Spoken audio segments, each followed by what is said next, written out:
Oh, okay. We're live. We're live. Shabbat, everybody. Thank you Shah for tuning Shabbat. in. Shah So Shabbat. Shabbat. Khan, thank you Yes, for sir. tuning in again for another Saturday Q&A with the brothers over at Ambassadors of Christ. And let's see what's going on. Happy Shabbat. All right, Shah. So it's let's see what the Shabbat. question is. We got to take the first one, right? Hey, it's your Shabbat. May the Most High bless and keep each and every one of y'all. All right, we're gonna do it like we did last week. But how's everybody doing out here in YouTube land? But yeah, how's everybody doing? How was your week? And also put one in the chat if you can hear us. And we're gonna take questions from the comment section. Some Now, questions first, we we're gonna take the might not first answer. question, or we're gonna take the best question. We're gonna take the best question. Yeah, we're Okay. gonna take the best question. Yeah, we're gonna take the best question. Oh, the sisters turning up in droves. Yeah, Sisters got the brothers beat today. Oh yeah, they coming in. oh, Yeah, we got Mother Bathia, we got Sister Treese Carson, we got Kana. The brothers popping in. We got the brother Roderick Hernandez, Con, uh, D Treese. Miller. D Miller, Fresh Prince Amari, and we got the brother out of Cleveland, and the brother said, Salaki not out of Cleveland, but the brother said Israel Abaya, and we got Boogaloo in the building. Come, Shalom. Shar Shabbat. Roderick said he sent the question though. Right.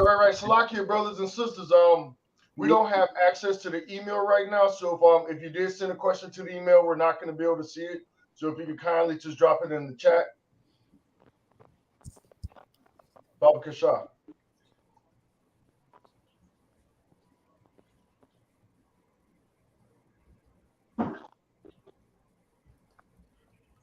I guess they can hear us though. Tom. John. Shalom and Shah Shabbat Mashpaka. If the brother hey Roderick Hernandez, go ahead and drop your question. The question you had, send it in, drop it in the chat or the comment section. The sister say she at work. Con. Con. Shah Shabbat, everybody. Con.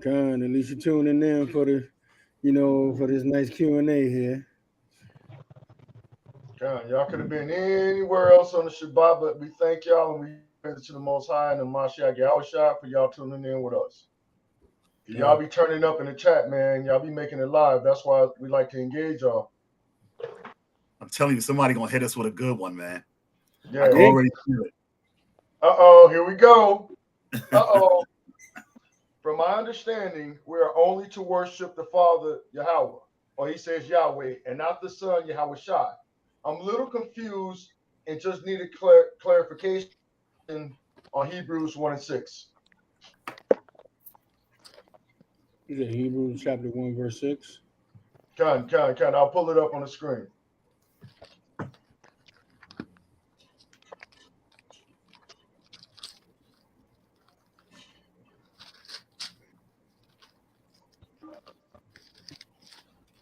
Hold on, slack you.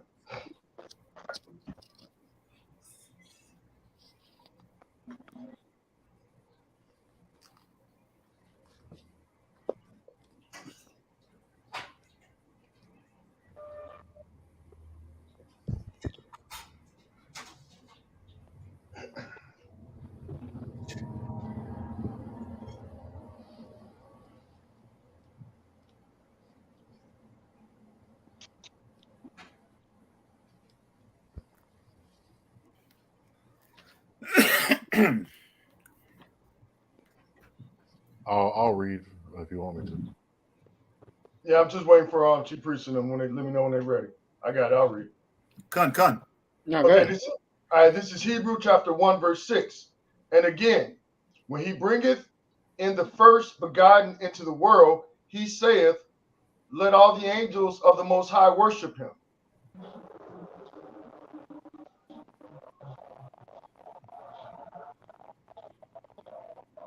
Read that again. Okay. Okay, Hebrews 1 and 6. So his question is in Hebrews 1 and 6.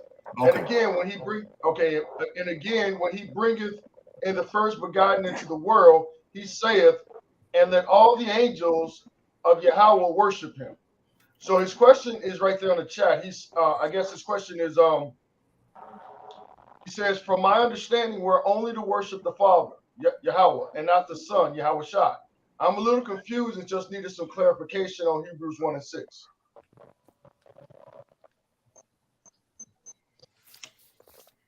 Okay, we got a lot of questions in here coming up. Woo. Okay. What can of worms did we open up? Ain't no we. It's Yeah, you. Con, You Con called is it. right. Ain't no Oh, we. now you passing the buck on. I hear you. Is that basically 1 Timothy 2 and 5 though? As far Right. as like, you know. What happened? Yeah, the one God and one mediator con. Yeah, that's a good one. Go into Okay. that. Okay. Let me get it. I got it on my screen, so I'll just do it like that. You gonna share it? Okay, go ahead. Okay, this is the This is the book of 1 Timothy chapter 2, verse 5.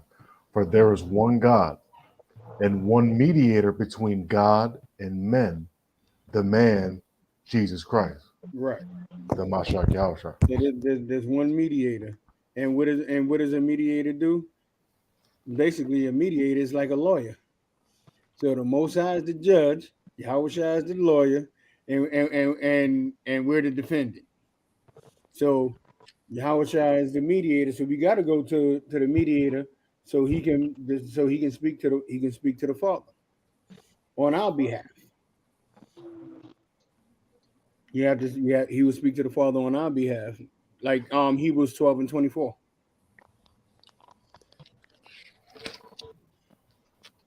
Also, what's that? There's a scripture that says, all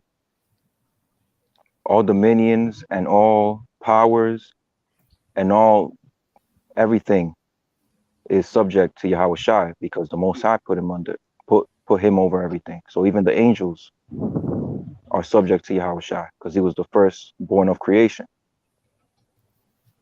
So he gets that, the Most High put him on a level where we have to acknowledge him. It doesn't mean that, So here's what I got to say. Let me read out 1 Chronicles 29 and 20. Because the question is, he's saying, from my understanding, we're only to, worship the Father and not the Son, right? Yahweh Shai. So my question is, can we find anywhere in the scriptures of an Israelite being worshipped? Because the question is, are we only supposed to worship the Father and not the Son? Well, I got something for you real quick. And let me just pull my screen share up real quick. Yeah. Yep. All right, because we got to ask ourselves this then. If we're not supposed to only worship the Father and not worship Yahweh Shai, then what do we got right here? This is 1 Chronicles 29 and 20. And David said to all the congregation, now bless Yahweh thy power. And all the congregation blessed the Lord, Yahweh of their fathers, and bowed down their heads and worshiped the Lord and the king. So when we're looking at this, we got to understand something. Yes, we're supposed to worship the Most High. But when we're looking at that comparison with King David in that scenario in Chronicles, it's okay to pay reverence to our kings. We're paying reverence to our leadership. It's like the scripture said, to a great man. So when we're looking at this whole scenario, Yahweh Shai was a prophet. He was the son of the Most High. So when he came on the earth, he had the same position as King David did, as we just saw in Chronicles. So when we're worshiping Yahweh Shai, it's a difference between how we worship Yahweh Shai, if that makes any sense. Well, you hit the nail right on the head, King. Because the first thing we probably need to do is we need to start at what's the definition of the word worship. That's right. We should probably start there. And I got it. I got it right here. Yeah, but like you just said, the word reverence comes into that. So read what one of the definitions, the one I'm looking for anyway. I don't remember it off top. This is in the Greek, it's proskineo, and it means To prostrate or to do homage, to pay homage. It makes to make obeisance. Basically reverence. Yeah. Basically Right, reverence. Exactly. To a divine being or to a God, a Godhead. And since he is Or part of the Trinity, did not the Most High put all things and give Christ all authority? Did he give Yahweh Shai all authority? Gonna lie. Go on. And let's not be foolish. They did worship Yahweh Shai. Matter of fact, remember in Matthew 2, when he was a baby, what did the Magi do when they first seen him? Didn't they bow down and worship him and give him gifts? So they did do that. But like the king said, there's a difference in the type of worship. Yeah. There's a difference. Because even though the Most High, even though Yahweh Shai got all authority in heaven and earth, he still was created by the Most High. So you still, and I know that's going to be hard to hear, but you go back to the creator and the creature. All right. The Most High is straight up the top, the Godhead. And then there's Yahweh Shai, the heavenly and earthly king. So there is a type of difference. There is a difference in the type of worshiping that you would give reverence. Let's just say, let's use the word reverence. There is a type of reverence that you would give to Yahweh Shai than you would give to the Most High. Because even Yahweh Shai himself said, look, if you want anything from the Father, you got to ask it in my name and you'll receive it. God. So we got. What are we going through the middleman? Are we making Yahweh Shai the middleman then? No, not at all. We're paying the proper reverence, or as he said in the Greek, the proper homage. To not only what he's done, but who he is and his position in the Trinity. So if we look at our home situations, just say if you came from a household of great men and you got a great lineage of men, historical men in your family, from your great grandfather, from your father to your grandfather to your great great great grandfather, they worship those men. Why? Because they pay homage to those men and tell you the things that they suffered for you. Now, does that mean that's idolatry? No, that's not the same thing. And another example of that is when we can look at Exodus, look at Exodus 14 and 31. And it reads, and Israel saw the great works which the Lord did upon the Egyptians. And the people feared the Most High and believed the Most High and his servant Moses. Same thing. The same way y'all always ask us where General Hashar and stuff like that. And we're not comparing General Hashar to Yahweh Shai. Don't get that twisted. But we're talking about paying homage and reverence. Righteously. Yeah, exactly. That's what made Yahweh Shai. Even to this day, some people say folklore, mythology. He was a giant. Just like when we were reading the scriptures and talking about those men that were giants, those men of renown. And Yahweh Shai was very known. Even to this current generation that we're still talking about. That's how we worship him, paying homage and reverence to him, and understanding that he died for our nation. Matthew 21. Can we go to, let me see if that's the right one I'm looking for. Conrad, one, let me know. Before and follow Christ. Yeah, can we go to 21, Matthew 21 and 9? Con. Wait, let me find the other one. Let me see if that one links up with it, because I might be wrong here. Matthew, Mark, Luke, and John. 12. Right. We also gotta remember that Yahweh Shai, he has to make the intercession between us and the Most High. Yeah. So we gotta go to Yahweh Shai with our petition, just going towards the Most High. Okay, pretty much says the same thing. So I don't think we got to go to both of them, but we can if you want. Read 21, Matthew 21 and 9, and then if you want to go to John 12 and 13, but they pretty much says the same thing. Hey, grab John 12 and 13 on Barak or Ashia. All right, so I got it on the screen right now, and Barak.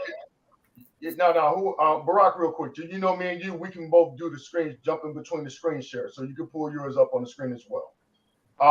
So this is Matthew 21 and 9. Oh, okay. And yeah, this is a heavy hitter right here. Matthew 21 and 9. And the multitudes that went before and that followed cried, saying, Hosanna, to the Son of David. Blessed is he that cometh in the name of the Most High. Hosanna in the highest. Now, is that not worship? Because remember, if you look at loosely what the word Hosanna is, that's a form of adoration, an expression of adoration. And the crowds was saying that to him. Blessed is he that cometh in the name of the Lord. Hosanna in the highest. Is that not a form of worship? But now, were they worshiping him over the Most High? Absolutely not. Absolutely not. But that's a form of worship. All through the Bible, Yahushua was worshipped. But the worshiping is different. There's a difference in the type of worshiping that we're talking about.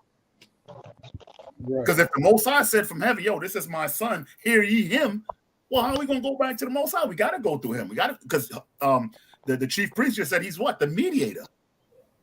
That doesn't deserve our adoration. That doesn't deserve our expression of worship.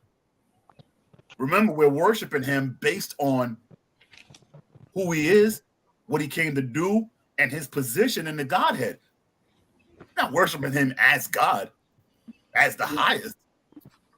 But look at the titles that was bestowed on him all throughout his life. Even as a kid, even as a baby. We just read Matthew 21:9.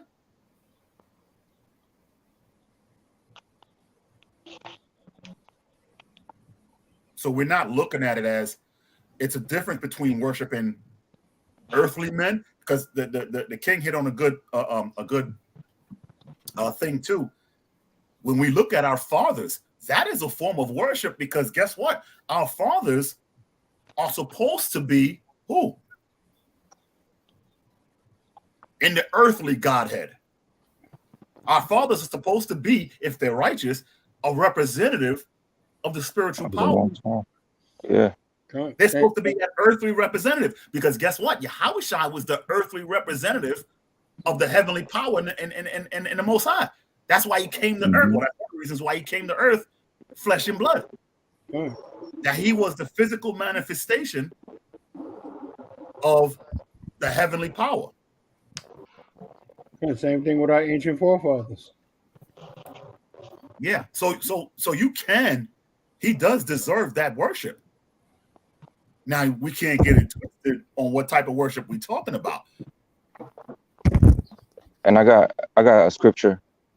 Deuteronomy 4. Hold on, Aisha. Let Barak. Should we go into that? I mean, it's saying the same thing. Should we go into it? All right, let's read it real quick, Barak. John 12 and 13. Let's read it. I mean, since we're already here.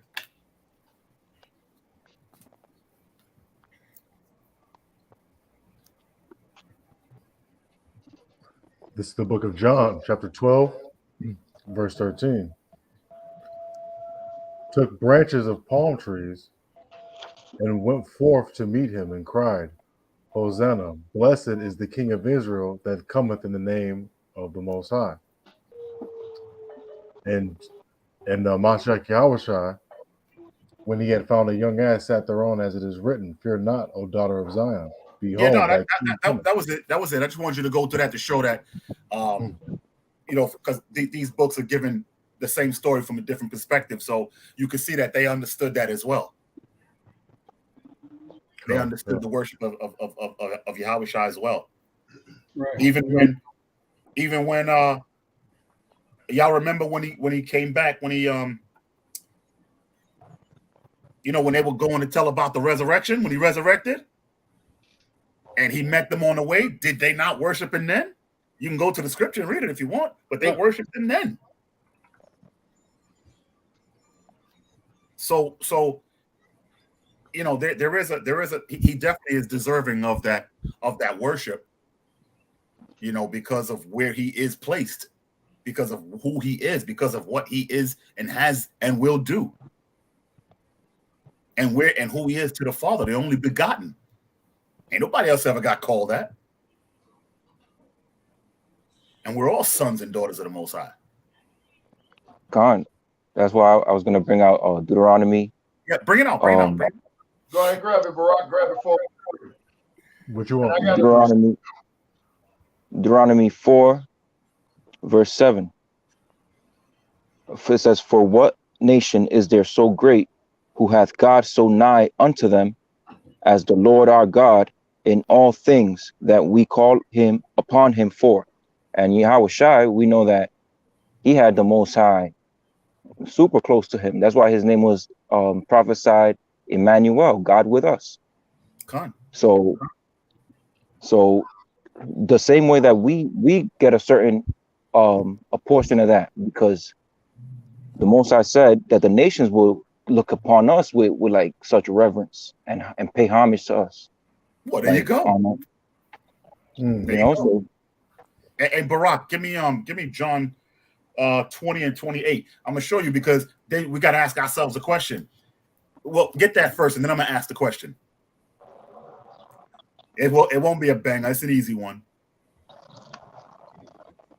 Matter of fact, it's a rhetorical question, actually. So John 20 and 28. Let me see where I want you to start at.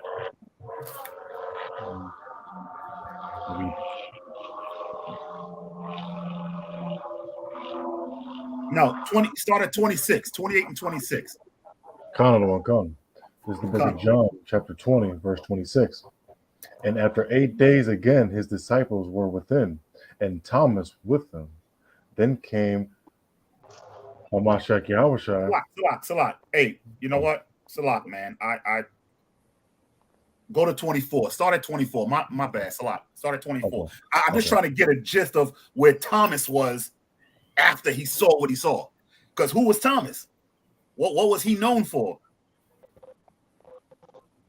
He didn't believe. He was, hence the saying. Doubting Thomas. Doubting Thomas. We kind of slow today, ain't we? I thought you were asking the question for the chat. Yeah, nah. God. Right, let's do it. Let's do 20 and 20. Start at 24. This is the book of John, chapter 20, verse 24. But Thomas, one of 12, called Didymus, was not with them when Yahushua came. The other disciples therefore said unto him, We have seen the Most High. But he said unto them, Except I shall see in his hands the print of the nails, and put my finger into the print of the nails, and thrust my hand into his side, I will not believe. Verse 26. After 8 days again, his disciples were within, and Thomas with them. Then came Yahushua, the doors being shut, and stood in the midst, and said, Peace be unto you. Then said he to Thomas, Reach hither thy finger, and behold my hands, and reach hither thy hand, and thrust it into my side, and be not faithless, but believing. And Thomas answered and said unto him, My Lord and my God. See that? Is that not a form of reverence and worship? Now the question is, hold on a second. Salak, I don't want Salak. Tribe of Judah. I'm going to address this, and I'm going to address this one time. I was about to go there too, King. I was getting ready. We're not coming on this platform here in AOC Ambassadors of Christ and bash nobody's school, no matter what they believe in, what they think, and how they feel. This is what we're not doing here. Con. Hey, straight up, I was just going to address that real quick. I didn't want to interrupt the brother's flow, but let me just grab a couple of precepts real quick, bro. Because over here, man, we ambassadors. Kari is our brothers. All the brothers out here labeling in the trenches and in the spirit and sincerity, them are our brothers, man. We don't do the camp banging over here, man. I guess you didn't know we used to be part of a conglomeration called the Maccabees Alliance Council, right? So just real quick, man. It says Proverbs 10 and 18. He that hideth hatred with lying lips, and he that uttereth a slander is a fool. So, brother, I'm not calling you specifically a fool, but don't come over here with that slander. We don't want to hear it. If you got personal issues with your brothers, I beseech you, brother, to go ahead and try to work that out and forgive them brothers. Even if y'all can't reconcile or whatever the situation is, just don't bring it over here, man, because we like to keep our camp clean, and we don't do that camp bashing, man. No camp banging allowed, man. Good. I saw that. We got bigger enemies. We got bigger fish to fry. Right. He should have been on last night's class. Right. Talk to him. Right.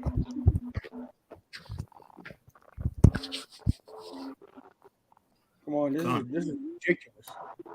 White man, this is the same thing that happened when we got talking over about Moab. When you read in the book of Josephus, we're busy fighting and slandering.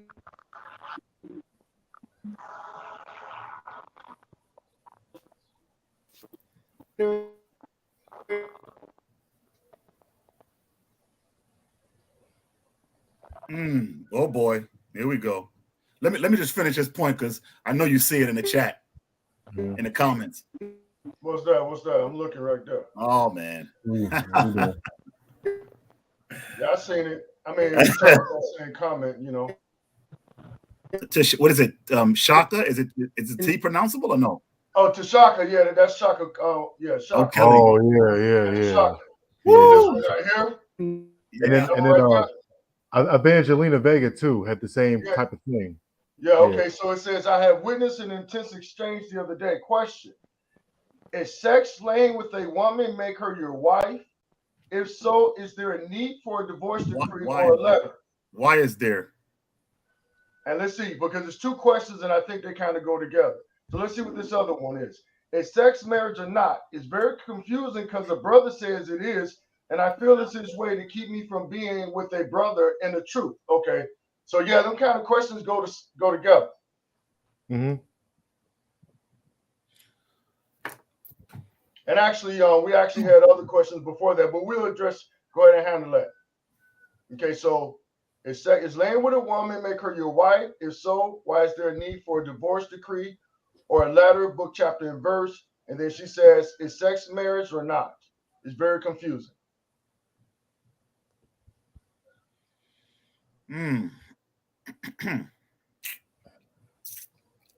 All right. Hey, you know we don't shy away from nothing, man. You know how that do. Woo. I mean, it's simple. I mean, we already know that once you lay down with a woman, that's the wife. Yeah, we gotta prove that though. We gotta, because Scripture says prove all things, so they want to see it. Come on. Tell me where to go, King. Yeah. But address it while we looking, because there's certain ones you gotta actually get, man. So gotta go to your house as well too. Now, what you're asking is a divorce, right? That's when you want to make it, because that's not even supposed to happen. Like once you get married, you're not supposed to.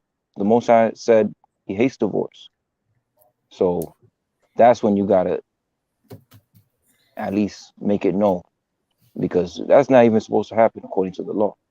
If sex isn't marriage, then we got to bring up what Yahweh said in John 4:18 real quick.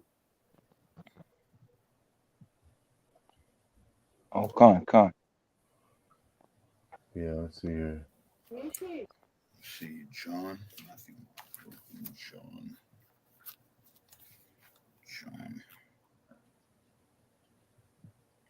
All right. Talking about the woman with the 5 husbands, Con. Yeah. This is the one I was trying to get my sister to understand. John 4:18. I mean, I can read it. I can read. Let's go to 15. Let's go to 15. Yeah, I'll bring it out. No, okay, go ahead. Okay, Con. This is the book of John, chapter 4 and 15. The woman saith unto him, Sir, give me this water, that I thirst not, neither come hither to draw. And Yahweh said unto her, Go, call thy husband, and come hither. The woman answered and said, I have no husband. Yahweh said unto her, Thou hast well said, I have no husband, for thou hast had 5 husbands, and he whom thou hast is not thy husband, in that thou saidest thou truth.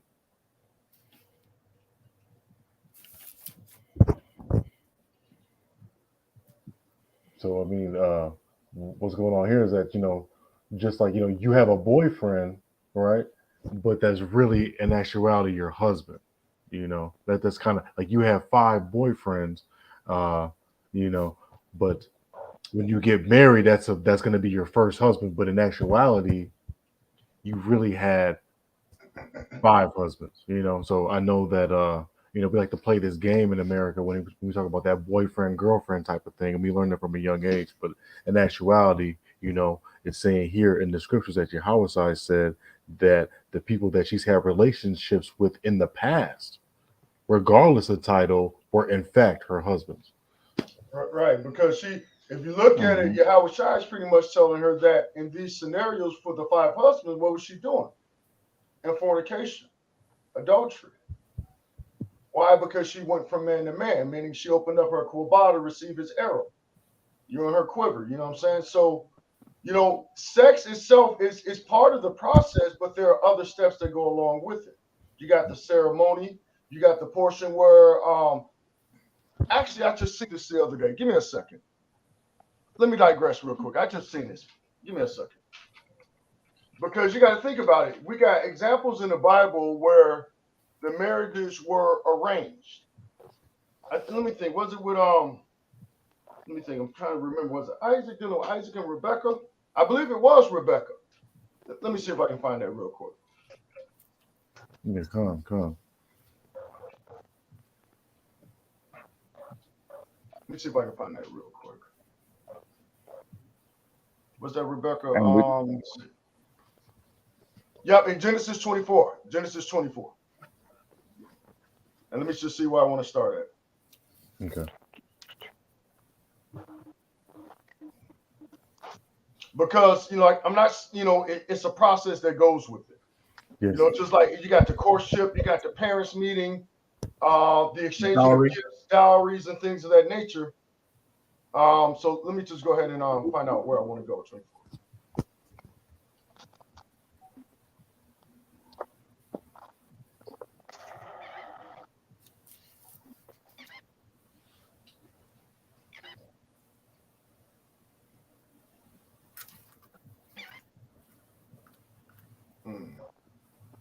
Yeah, it's right.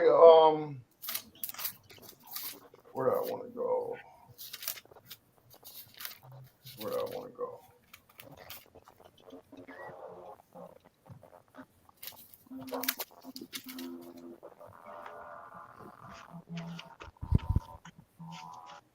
Okay, so this is dealing with Abraham and dealing with Isaac before he actually touched, seen, or even met his wife Rebecca, right?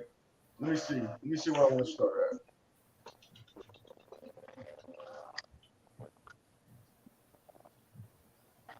All right, made his camel to the city of water.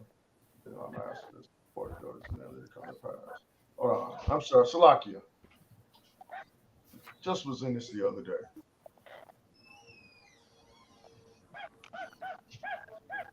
Okay,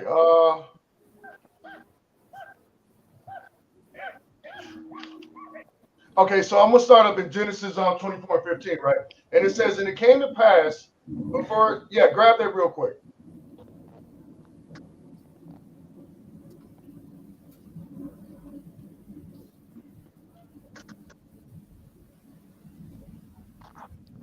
So this is one of Abraham's servants going to follow orders of Abraham in regards to finding a wife for Isaac, right? So this is before Isaac and Rebecca met. I mean, Isaac and Rebecca met, right? Because they had never laid eyes upon each other. They hadn't been in the went into the chamber or anything. This is just the righteous process, or how we should begin a marriage, or how they did it back in biblical times, right? And let me know. So let me see. All right, this is on Genesis 24:12, and he said, "O Lord, O Yahweh, thy power of my master Abraham, I pray thee, send me good speed this day, and show kindness unto my master Abraham. Behold, I stand here by the well of water, and the daughters of men of the city come out to draw water." So pretty much, he was on a mission to go find a wife for his master's son, right? And he said, "And let it come to pass that the damsel to whom I shall say, let down thy pitcher, I pray thee that I might drink, and she shall drink. Say, drink, and I will give thy camels drink also. Let the same be she that thou hast appointed for thy servant Isaac, and thereby shall I know that thou hast shown kindness unto my master. The brother's prayer, right? And it came to pass before he was done speaking, that behold, Rebekah came out and was born to Bethuel, the son of Milcah, the wife of Nahor, Abraham's brother, with her pitcher upon her shoulder. So it's going to go right through the process of this thing that he prayed about. He's going to see Rebekah. He's going to see how she was a virgin, she was beautiful, and she was all these things. So, like you, somebody just fell off the stream. Give me a second. Oh, that was Chief Priest Shah. Okay. So, let me get back there. So pretty much this is the whole process, right? This is the whole thing of when a man finds a wife, he finds a good thing. A lot of times these were prearranged marriages set up by the fathers, right? Just to keep the laws of the Most High, right? So at the servant question, whose daughter art thou? Tell me, I pray thee, in their room of thy father's house to lodge in, right? So I'm going to drop down some more. I want to get down to, I think, about 41. Where was it? Where am I at? Slakia. You were by 15. I know that Awkward just put up 67 where Right, Isaac that's what I was looking at. I'm okay. right now. Yeah, 64 and 67 he was saying. So the water auto. Water auto. And all right, so right now, let me see. Actually, I want to go up a little higher. This is exactly where I was, right? So in this scenario, this brother, the servant, he brought gifts, he brought all these things. He got a commitment out of the mother and father. And they pretty much said, hey, if the damsel will go with you, then she shall be his wife, right? So Rebekah agreed, right? There was communication before the families, before they even actually met, right? And verse 55, it says, and her brother said, and her mother said, let the damsel abide with us a few days, at least 10. After that she shall go. And he said unto them, hither me not, seeing the Lord has prospered my way. See me a way that I might go to my master. And they said, we will call the damsel and inquire her mouth. So that there was communication between the family, and the family brought the information to Rebekah, and then they gave Rebekah the option, or let her make her decision. And they called Rebekah and said unto her, wilt thou go with this man? And she said, I will go. And they sent away Rebekah, their sister, and her nurse, and Abraham's servant and his men. And they blessed Rebekah and said unto her, thou art our sister, be thou the mother of thousands of millions, and let thy seed possess the gate of those which hate thee, right? So I'm going to drop down. And it says, and Rebekah arose and her damsels, and they rode upon the camels and followed the man. And the servant took Rebekah and went his way. And Isaac came from the way of the well, Lahorai, for he dwelt in the south country. And Isaac went out to meditate in the field at the evening time, and he lifted up his eyes, and behold, the camels were coming. And Rebekah lifted up her eyes, and when she saw Isaac, she lifted off the camel, and it goes on and on and on. And Isaac brought her, and 56. And the servant told Isaac all the things that he had done, meaning the arrangement, the exchanging of the gifts, the communication with the families, the communication with the young lady, right? And then Isaac brought her into her mother's house, into his mother's Sarah's tent, and took Rebekah, and she became his wife, and he loved her, and Isaac was comforted after his mother's death. So there was a process leading up to the sex, but even if they would have had sex in between that time, there's still a process that can still be followed, like we see what happens in America. Come. Anybody else got anything on that?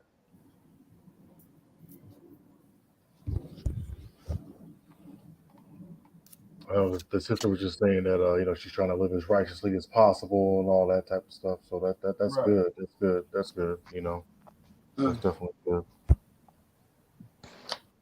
Chief Priest, y'all got anything?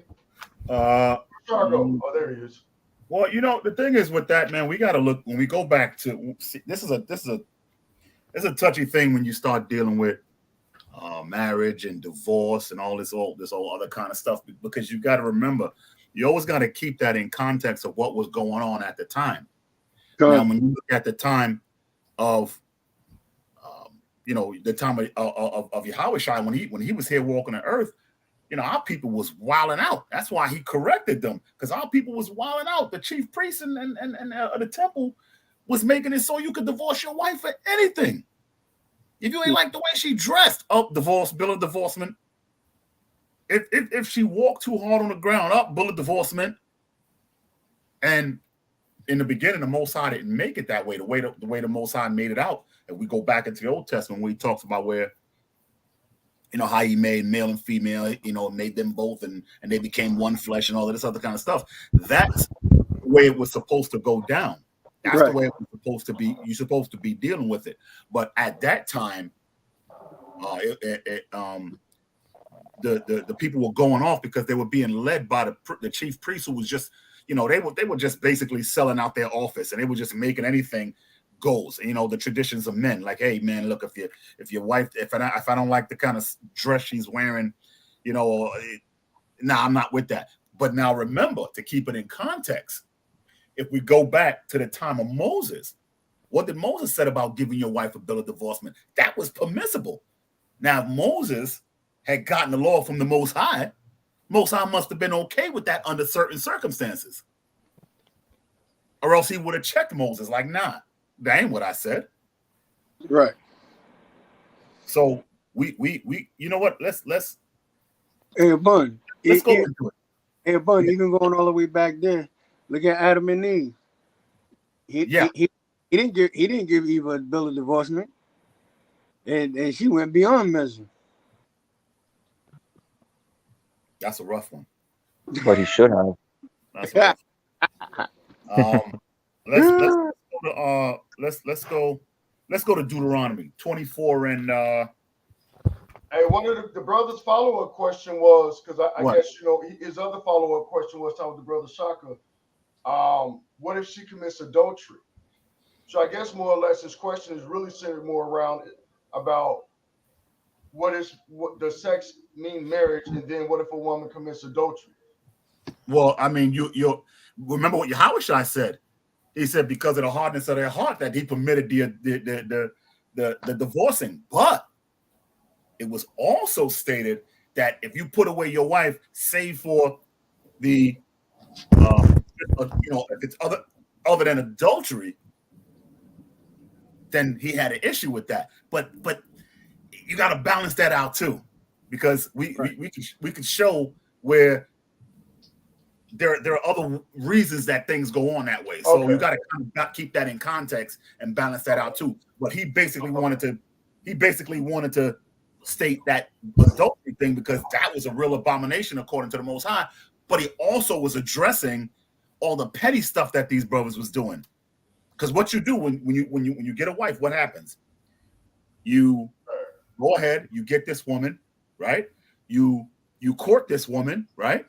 You go to her father, right?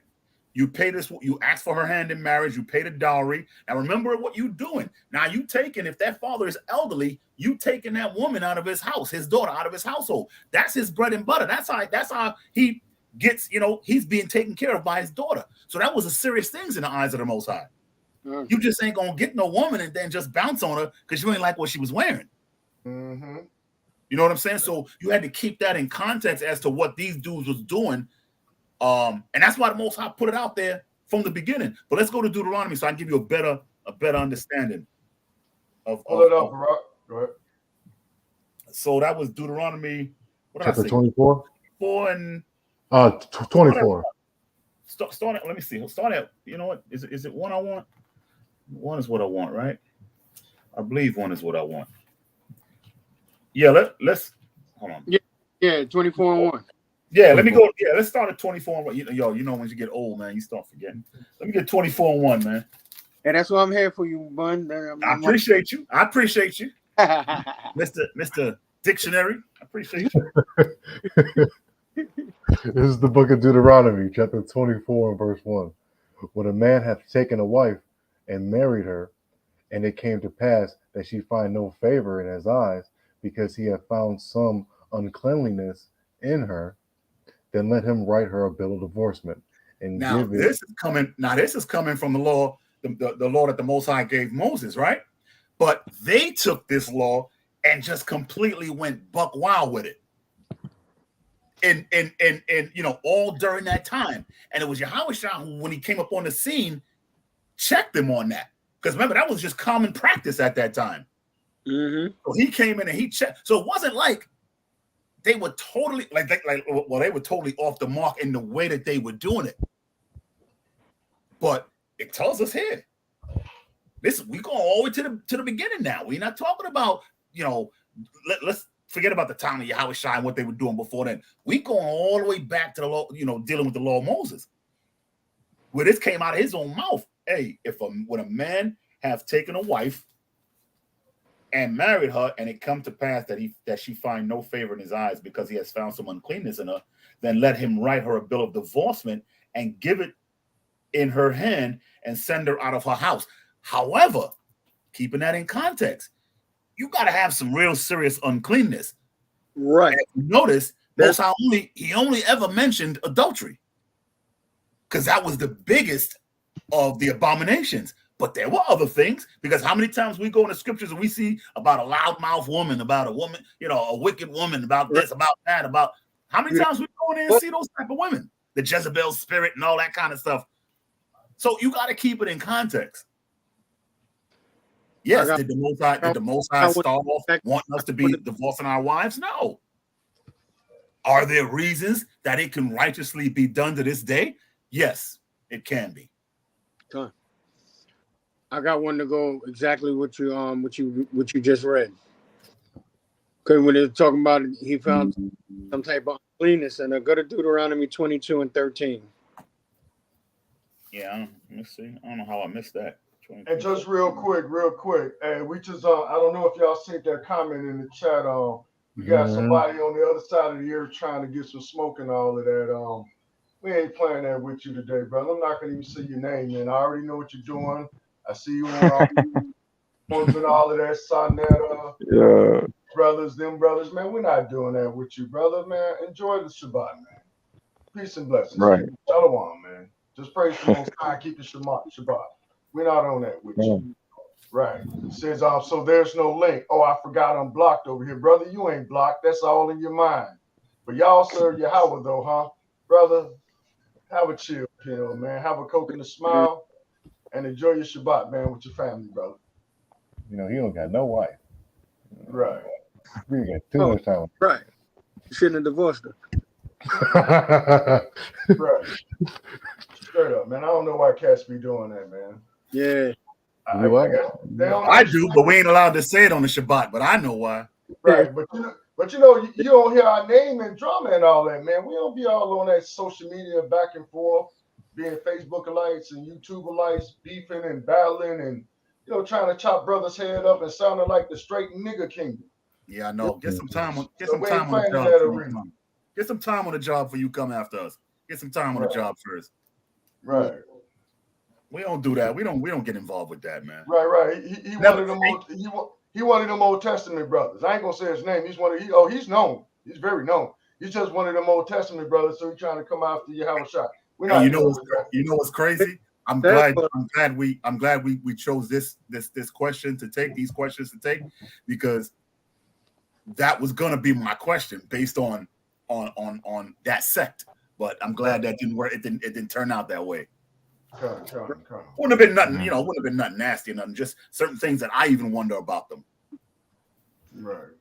And we get. Yeah, you're right, Shaka. We know who he is, and the thing about it is, Shaka's from another school. Shaka don't agree with everything with us over here. That's my man. That's my bro. But we have unity. We understand we got to come together, and regardless of whether we agree or not, we sharing information to edify ourselves and grow. Right. We're not trying to beef with each other, man. And all that nonsense, man. And it's crazy. We all know Old Testament brothers, and we don't even riff and beef with them. We get when you're coming back to our school again. Y'all gonna come to one of our services again. This is what we get. This is what we give off. Not the strife and envy and the malice and the. Come on. Right. Gun. We're not with that, man. Deuteronomy 22 and 13. Gun on the one gun. Going along with what Chief Abunariah brung out. Chief Priest Abunariah brung out in Deuteronomy 24. God, this is the book of Deuteronomy, chapter 22, verse 13. If any man take a wife and go in unto her and hate her, and give accusations of speech against her. Right. And So bring now up- he lay down with his wife. He lay down, go on to her, and he gave an occasion of speech against her. Oh, this woman is wicked. This woman did this. Oh, she's not a virgin. Oh, she's this, she's that. How you didn't know all this stuff besides her not being a virgin before you lay down with her? None of us brothers or sisters, we neglect to do our homework when we courting somebody. Hmm. Go ahead. Come and bring up an evil name upon her, and say, I took this woman, and when I came to her, I found her not a maid. Right. She wasn't a virgin. Go ahead. Then the father of the damsel and her mother take and bring forth the tokens of the damsel's virginity unto the elders of the city in the gate. Because why? When a woman lay down with a man for the first time, what does the father do? They give them, the father and the mother give them a white sheet for them to perform their lovemaking on, and what? The blood of her virginity will be on the sheet. And then you give it back to the father, and the father keeps it. That's why it says the token of her virginity. Go ahead. Verse 16, and the damsel's father shall say unto the elders, I gave my daughter unto this man to wife, and he hateth her. And lo, he hath given occasions of speech against her, saying, I found not thy daughter a maid. Right. He was just broadcasting it everywhere. Go ahead. And yet these are the tokens of my daughter's virginity. So And go ahead. And they shall spread the cloth before the elders of the city. So they spread the cloth before the elders of the city that they performed on. Go ahead. And the elders of that city shall take that man and chastise him. Why? Because the token of her virginity was on the sheet. So he's speaking ill of this sister for no reason. Well, his reason being he got what he wanted. Now he's ready to bounce. But it ain't happening like that. Go ahead. Verse 19. And they shall immerse him in 100 shekels of silver, and give them unto the father of the damsel, because he had brought up an evil name upon a virgin of Israel. Right. Basically, he had to pay restitution to the father for lying on his daughter and spreading it throughout the community.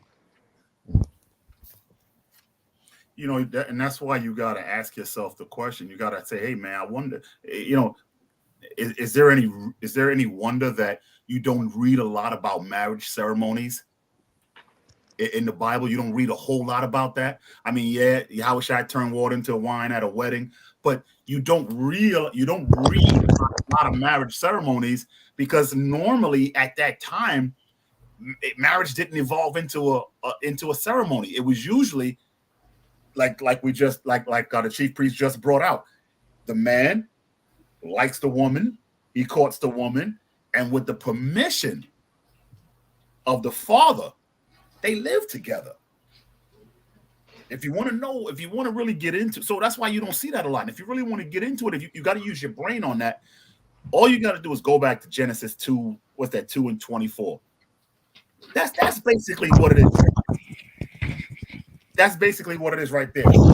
Is sex marriage? If you lay down with a woman, is that woman your wife? Yes, absolutely. Absolutely. And you can see what is the definition of wife?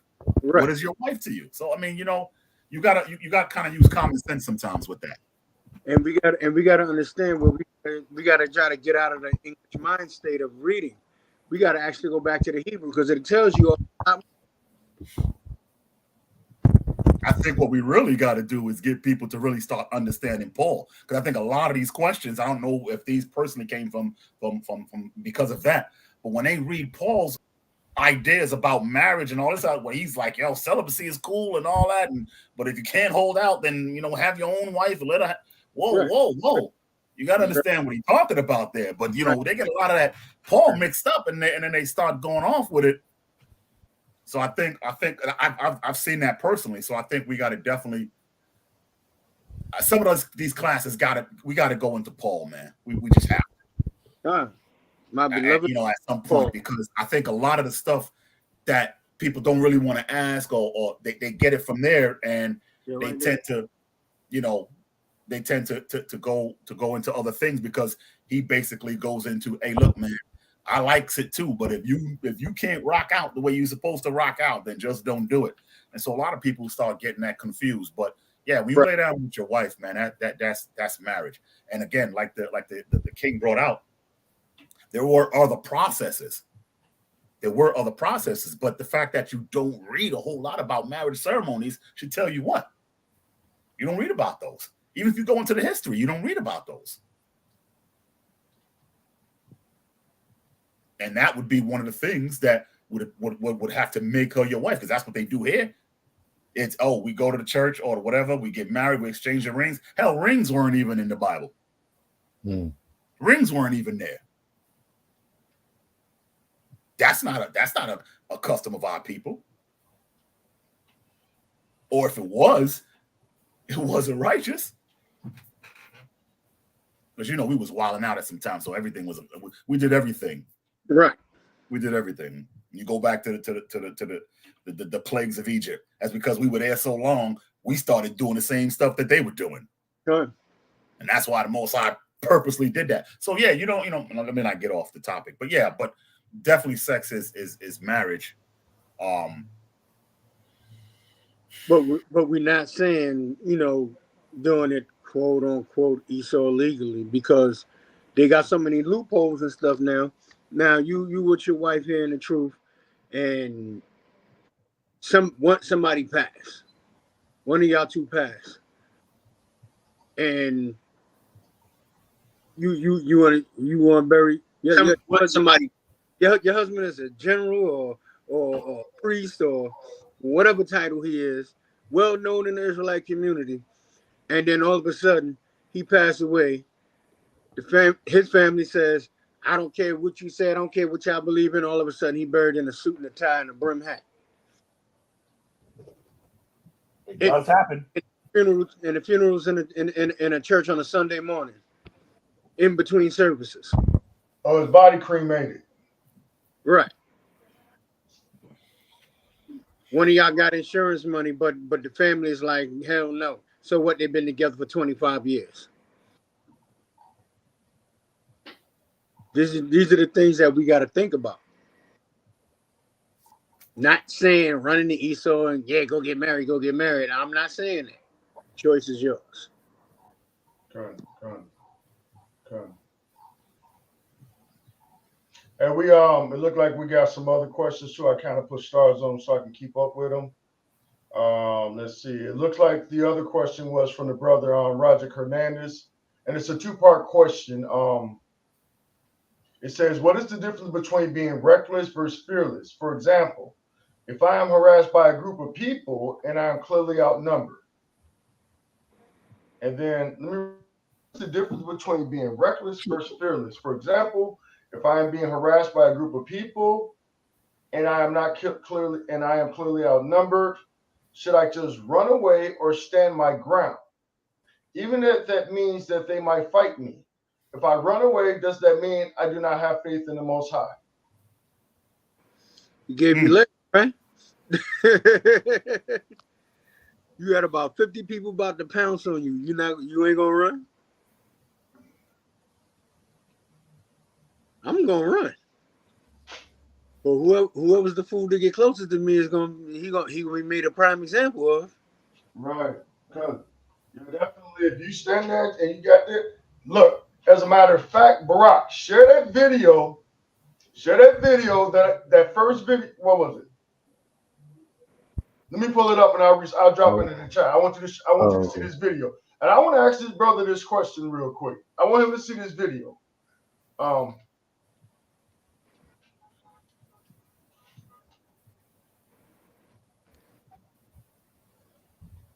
me just find it real quick. Yep, here it is right here.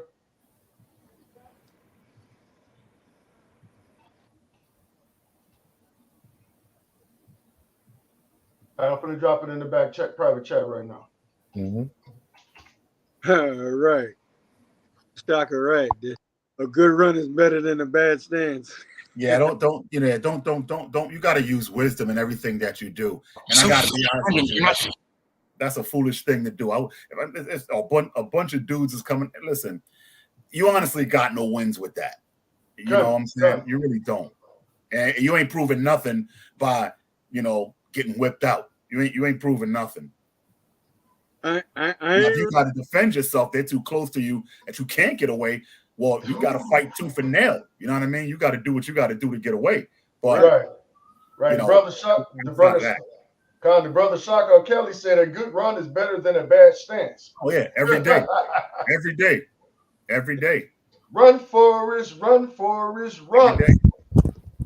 And you better put your boots to the ground, man, and kick up dust, man. So go ahead and share that video, brother. Whenever the priest ready. Do it. Yeah. So my question is, if you're in this situation, are you going to stand there in this situation and allow it to happen to you, or are you going to take flight if you can? All right, it's cool. I am going to say Look at that. Okay. Guy jumped out of the window.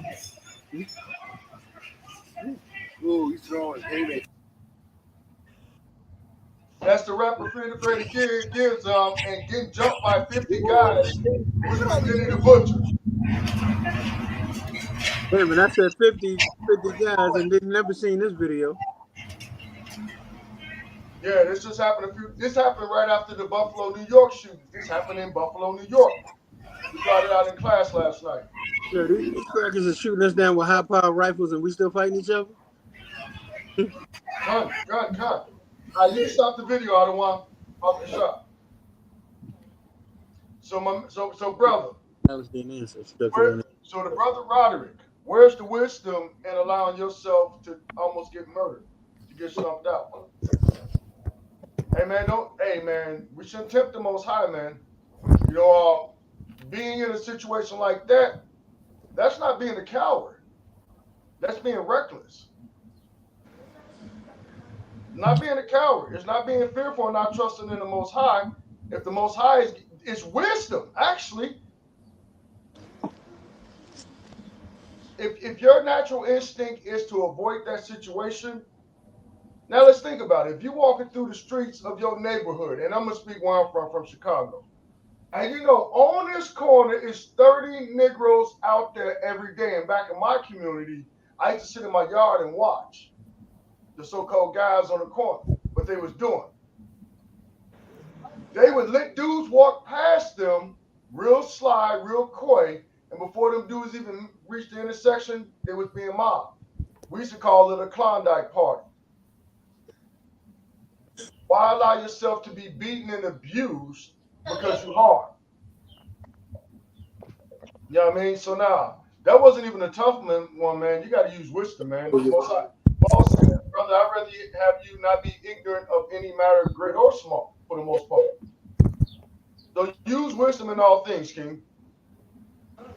Yeah, and I actually experienced that. I was coming out of work, and they took my phone, and I didn't know it was a lot of people around me, but I was just focused on the guy who took my phone. Yeah. And I went up to him, and I'm like, "Yo, give me my phone back." And next thing you know, I got punches coming through all over the place, and I was just so angry that I wanted to do something to them. But I was going nowhere. Like, they ended up walking away, and I was all bloody, and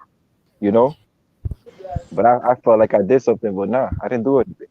I would have been better off just letting them go. Yeah, my mission in life changes after that. I no longer want to be all I can be. I want to just find each and every one of you niggas. That's what I want. Yeah. That's where my whole thing changes. I'll relax after that happens. Yeah. Now I know that's carnal. May the Most High forgive me. I know that's carnal, but that's your first instinct after something like that. But be able to walk away first. You know what I mean? Right. You can calm down. You can think clearly after that. You can, and even if you still think carnally, you can still ask the Most High for forgiveness. But you can't do nothing if they Donkey Kong you to death. You can't do nothing. You say Donkey Kong you to death? Yeah.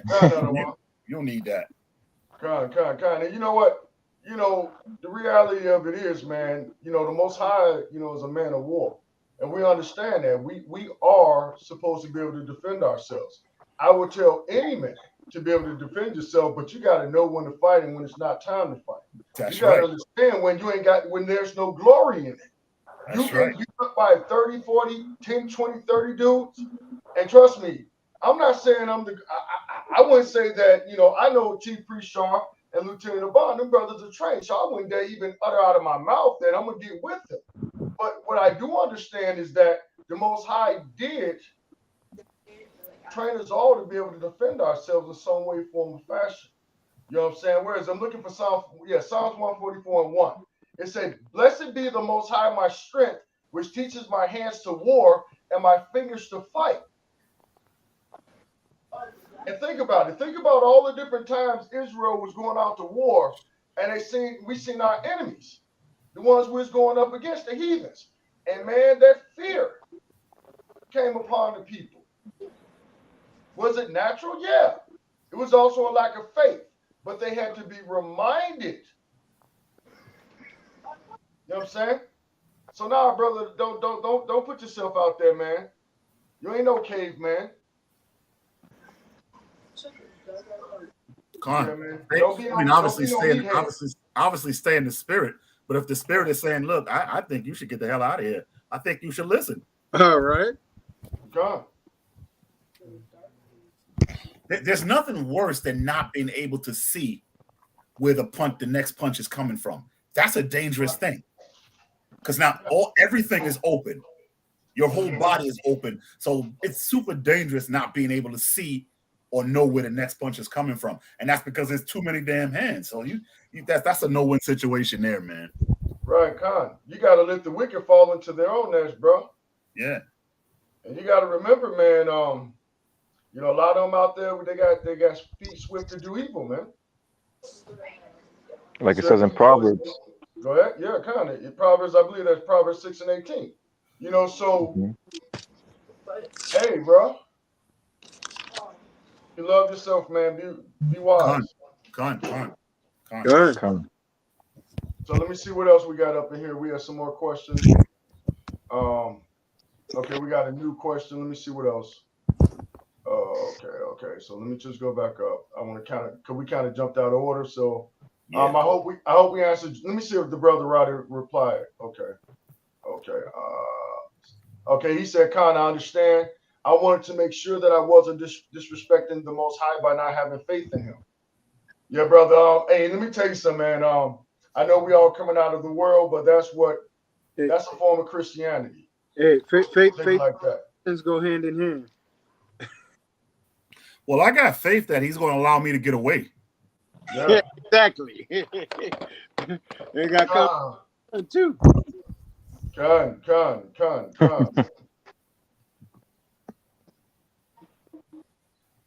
Right. Also, the sister Evelina Vega says, "I really did want it to be sexes in marriage so I can move on with my life. That brother the brother isn't even in my life anymore."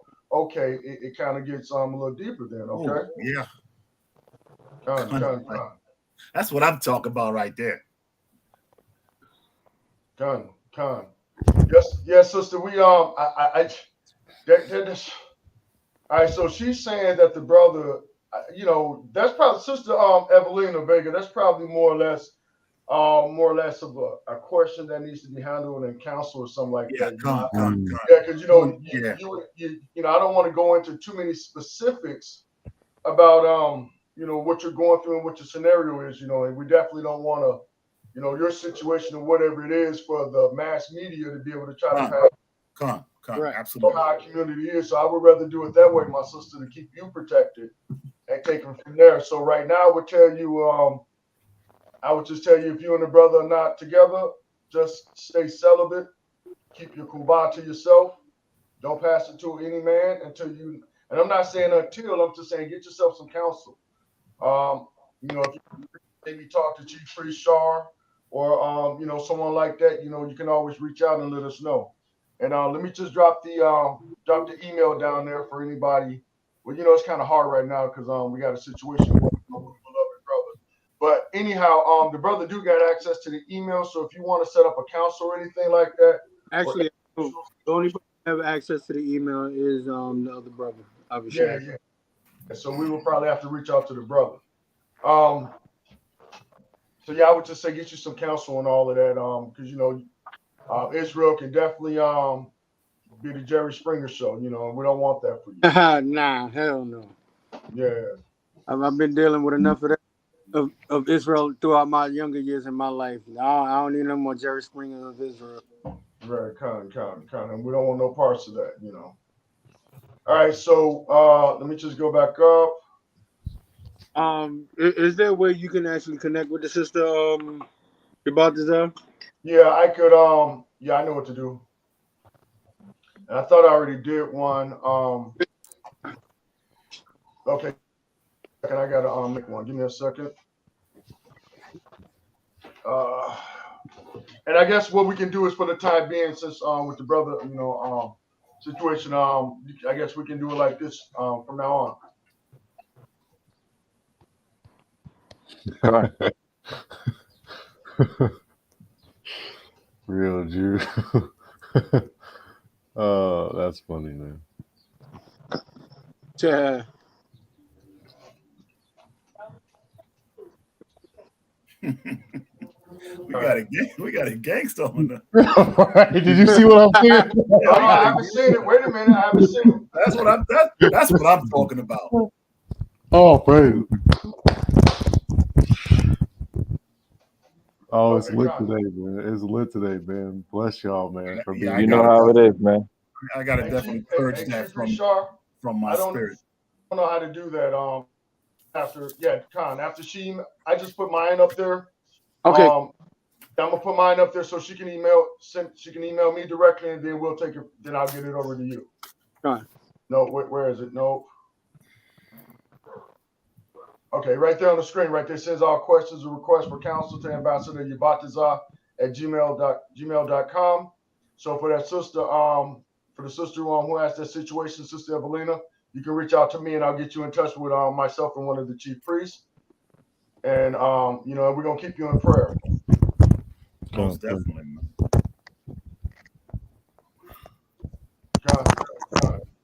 She says, I believe fornication means going from one partner to another. Yeah, that's why I was saying that's more or less a personal counsel.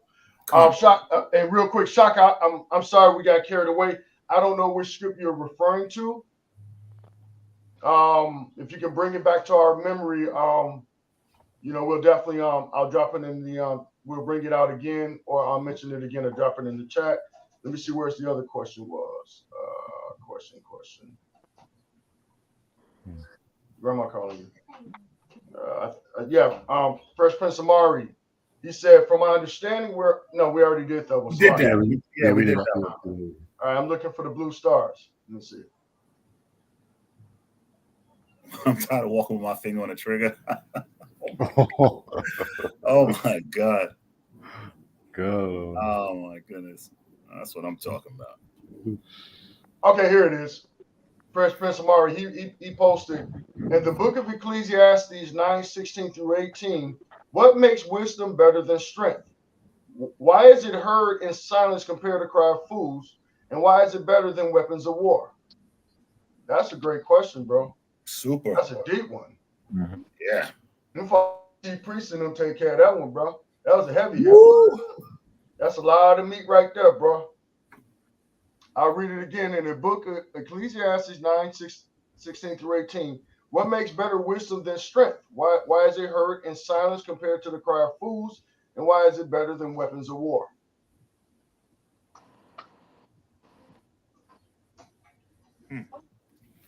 That is a good question.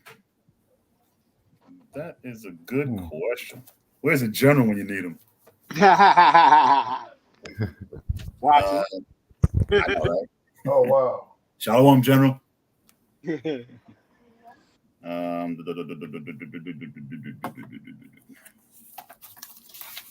Okay, what scripture was that? Because I was. Where's it? Oh, you took it down. Ecclesiastes 9:16 through 18. Okay. Ecclesiastes.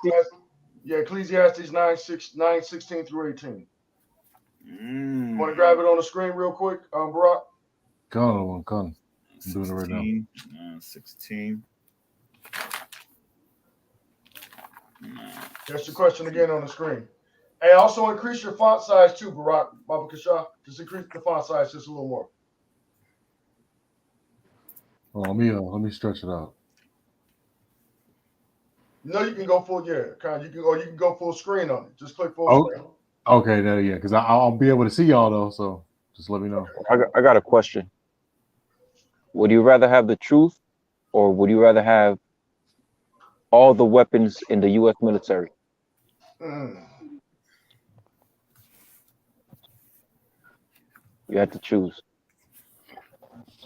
Choose your weapon. Well, That's the right. thing is though too, with wisdom and strength, you're talking about like might versus tactics. So sometimes in movies and just the things that we have seen, sometimes when the enemy is approaching us, especially in times of Israel, sometimes the Most High will have them do certain things to where they outsmart the enemy, and we laying traps. I mean, look at the Vietnam War. They were outgunned, they were outstrength, but they dug tunnels. They dug in tunnels and different things like that, and they were able to pop up on the USA.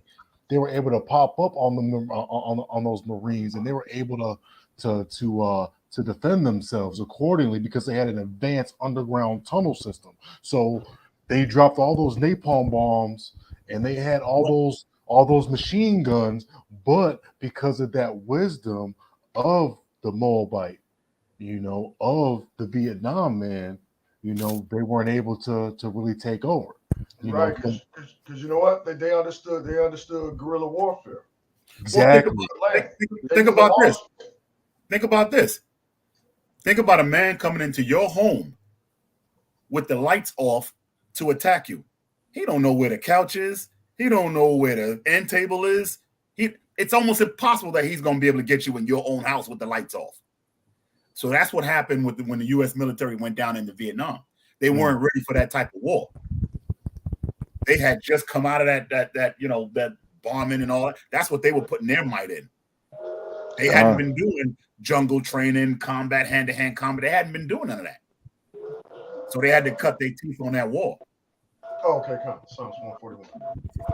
And also, who was the wisest man ever? Yeah. Well, first it was Solomon, right? And Solomon had wisdom to do things that we can't even understand right now. But then Yahweh Shai, he had even more wisdom, and he was able to walk on water, to raise the dead. That all takes wisdom. That's all a science that you have to understand certain things and principles to do that. So no weapon can touch you when you have that level of wisdom. Like, imagine a nuclear bomb, trying to attack Yahweh Shai. That's going to be like a feather. That's going to be nothing. He's going to blow that away. So wisdom is the greatest thing you could have. You know what? I'm looking at it. Give me no, I don't know if that one covers it completely though.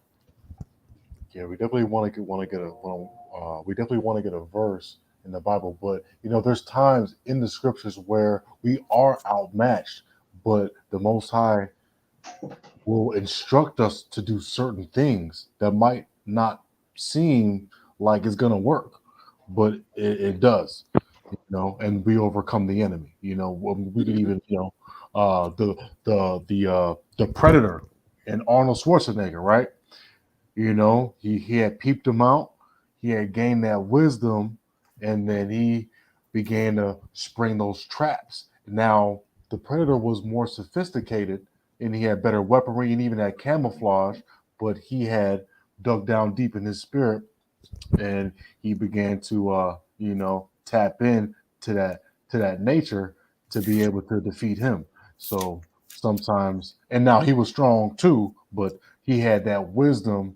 And while the Predator was, relying on his technology and whatnot, he caught him lacking.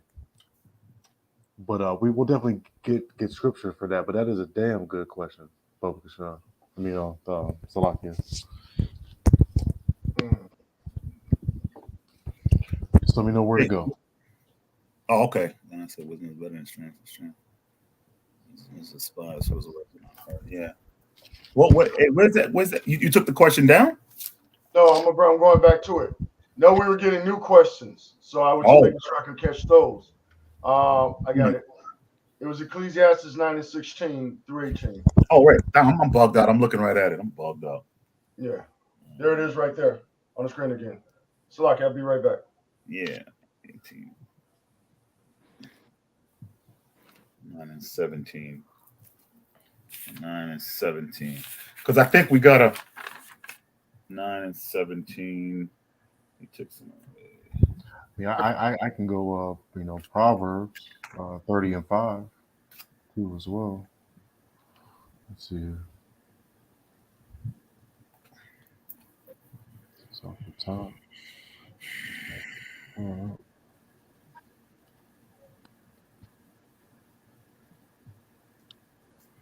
One and 30.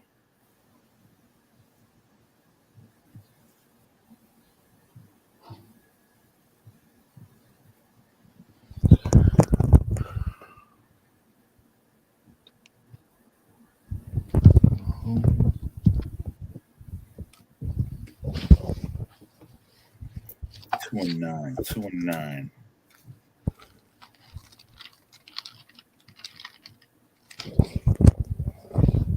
First Corinthians 2 and 9 to 10.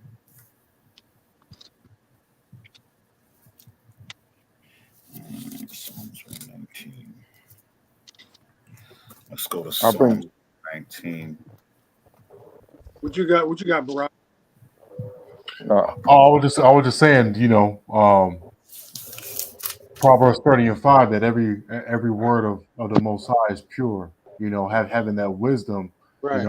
And that wisdom is going to be a shield onto you.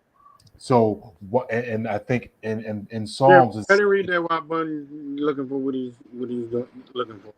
Okay, come. This is Proverbs, the book of Proverbs, chapter 30, verse 5. Every word of the Most High is pure. He is a shield onto them that put their trust in him. Right. So the Most High, he shields us from all manners of things when we put our trust and our faith in the belief and in knowing, mainly knowing the Most High and knowing His word. Not only by just knowing His word, by following and doing.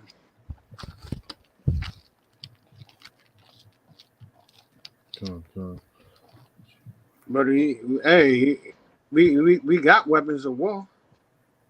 That's us. And whatever the Most High provides us with. Look at Jeremiah 51 and 20. He tell us that what? Thou art my battle axe and weapons of war. And with thee I'll break in peace the nations. Come. And with you I will destroy kingdoms. So hey, we got the weapons of mass destruction. And who is that?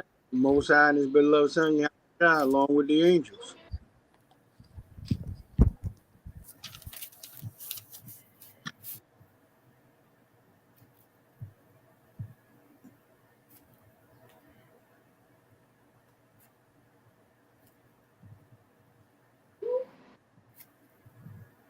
And brother, we're not saying, as far as having weapons and all that, we're not against weapons and things like that. But think about it. How many brothers in the hood right now got weapons without wisdom and knowledge? With the lack of wisdom and knowledge, it caused you to do what we see going on in our communities. Keeping the prison houses filled up by the shedding of our own people's blood by the hands of our own brothers. Okay. This is with abortions, murdering their wombs. Wisdom would teach us not to do those things. The wisdom would teach us how to govern ourselves so that these things that we see right now will be done away. Come. And you know, the ultimate strength is their nuclear weapons. And we already know that in Isaiah 54:16, he created that for their destruction. And it reads, Isaiah 54:16, behold, I have created the smith, the nuclear scientist, Einstein, the Manhattan Project, that bloweth the coals in the fire, and bringeth forth an instrument for his work. And I have created the waster to destroy. 17, and no weapon that is formed against thee shall prosper. No tank, no machine gun, none of that stuff. No F-16, no T-37, no those Russian tanks. You know, none of those things are going to prosper against you. And every tongue that shall rise against thee in judgment, thou shalt condemn. This is the heritage of the servants of the Lord, and the righteousness is of me, saith the Most High. So all praises, man. Good. All praises. See, so what we got to do is we got to remember there are two different types of wisdom that we're talking about here. You've got the heavenly wisdom, and then you've got the earthly wisdom. And by using the heavenly wisdom, that teaches you how to walk in the spirit. And when you're walking in the spirit, then you know it's not really you that's walking, but it's the Most High Yahawashi who's walking inside of you. So you got to remember what wisdom we're talking about. Now, obviously, it's always better to have the Most High's wisdom, because the Most High's wisdom is heavenly, and that translates into how you live your life. This earthly wisdom, you know, you really can't do much with that. So it's always better to choose to have the heavenly wisdom. Hey, Barak, let me give me Proverbs 4:7 real quick. Let me start with that while I find this First Corinthians. I was First Corinthians, but 1 and you said Proverbs 4:7. Yeah, give me Proverbs 4:7. This is the book of Proverbs, chapter 4, verse 7. Wisdom is the principal thing. Therefore, get wisdom, and with all thy getting, get understanding. See that? So you can apply that to also the earthly wisdom, but in the way that you deal with certain things. But it's principally talking about the heavenly wisdom. That's what it's talking about. It's not really talking about the earthly wisdom, although you can apply that alongside of that. It can parallel that. And we know it's talking about the heavenly wisdom, because drop that and give me, where was I at? I think I found it. Drop that and give me 1 Corinthians 3. What is that? 3:19. I don't know why I didn't catch that. Give me 1 Corinthians 3:19. Drop that. I was going to use 1:30, but give me 3:19. This is the book of 1 Corinthians 3:19. For the wisdom of this world is foolishness with the Most High. You see that? Now, it's not talking about what you know, how you can explain gravity. It's not talking about that type of wisdom, because even that in itself came from the Most High. God. Science is what they call, I've always said this. Now I'm not saying that you know, it's not in the scripture, but it's something that I've always lived by. And what I've always said was, to me, science is just the Most High letting them figure out how he did things. Yeah, they just haven't figured out. They just haven't figured out faith, because faith is a science. They can never figure that out. But Yeah. we're talking about. We're talking about. It's always better to have the heavenly wisdom, because the wisdom that of this world is foolishness with the Most High. There's nothing at the look. These are the same people that make $150,000, a $2 million Bugatti, but it brings out pollution into the air. So it's a little hard bizarre. to draw. That's why if you can't breathe, you know what I mean? It's That's the same bizarre. people that, you know, will paint your apartment, but they got lead in the paint, so it's slowly killing you and giving you brain cancer and all this kind. So we're not talking about the foolishness of this world. I mean, the wisdom of this world. So it's always better to have the wisdom, the heavenly wisdom. We can go to James, the 3rd chapter. We can go to we can go to 1 Corinthians, the 1st chapter. I mean, there's so many that we can go to that talks about the wisdom and the light of the Most High that we're supposed to want to attain over the earthly wisdom. So yeah, always shoot for the heavenly wisdom, which is always going to be better than this earthly wisdom. Because even things you use come from the Most High. Even what they consider earthly wisdom basically comes from the Most High. Like I said with gravity, if a scientist can explain gravity, that's earthly wisdom, but that comes from the Most High. Most High made gravity. And just like the king said, Aisha, Solomon had the wisdom to do things that on an earthly and spiritual level that we can't even explain today. So he showed how you were able to marry that wisdom.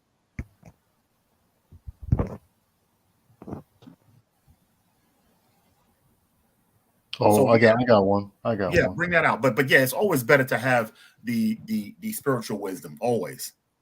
It's the one that I wanted to bring up.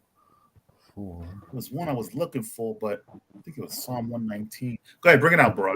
I think I might have what you're looking for, but I'm not sure. 119 and what? It's 91. Psalms 91. Bring it out though. Bring it out. Okay, let me I forget where it was. Let me just go through. Yeah, let's do Psalms 91. I'll start at verse 2, and I'll just read down. For I will say of the Most High, He is my refuge and my fortress, my power. In Him I will trust. Surely He shall deliver thee from the snail of the fowler, and from the noisome pestilence. He shall cover thee with His feathers, and under His wings shalt thou trust. His truth shall be thy shield and buckler. And thou shalt be not afraid for the terror by night, nor for the arrow that flieth by day, nor for the pestilence that walketh in the darkness, nor for the destruction that wasteth at noonday. 1,000 shall fall at thy side, and 10,000 at thy right hand, but it shall not come nigh unto thee. Only with the eyes that behold, thou see the reward of the wicked. That's the reward of the wicked is death. Verse 9, because thou hast made the Most High, which is my refuge, even the Most High thy habitation. That's the one that because that's talking about wartime. That arrow in verse 5, those are those MCBM missiles, those intercontinental missiles that North Korea is desperately trying to reach America with. And what's going to protect us? The Most High. What's going to protect us is the knowledge that we have of the Most High, because Most High gave us knowledge and wisdom. So this wisdom, even though a lot of us may not believe it, just knowing this, just acknowledging the Most High and His power over the physical world will give us power over the physical world. Well, how about this? Let's say that one of Russia's missiles hits an area that we live in, and it's about to hit, and it's going fast. And if I'm a man of the Most High, I might, B, go here, walk here, hide here. And it's happened to us. I might evade that explosion just because of the spirit that's in me telling me subconsciously, consciously where to go. I might be able to avoid danger because the spirit of the Most High might be with me to avoid those dangers of those missiles dropping. Here's the thing with that though, bro, and that's a great question that you had. That's a good, because if you look at it carnally, from a military standpoint, there's no way. There just absolutely, take my word for it, there is no way on this planet that if a nuclear weapon was shot over here and was close, that you're getting away from that. There's no way you could go. There's no place that you could go that you would escape that blast. There's no place. So it would be something to see the Most High. You know, we know what he says in the scriptures. We know. And if we have that belief and that faith, we believe we're going to be protected. But that would be something to see. Because carnally speaking, there's no way to get away from that blast. Absolutely no way. I don't care where you try to run. That thing wiping everything out.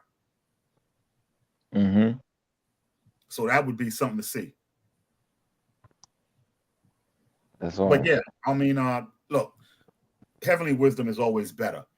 But again, like I said, you use that heavenly wisdom along with other things, man.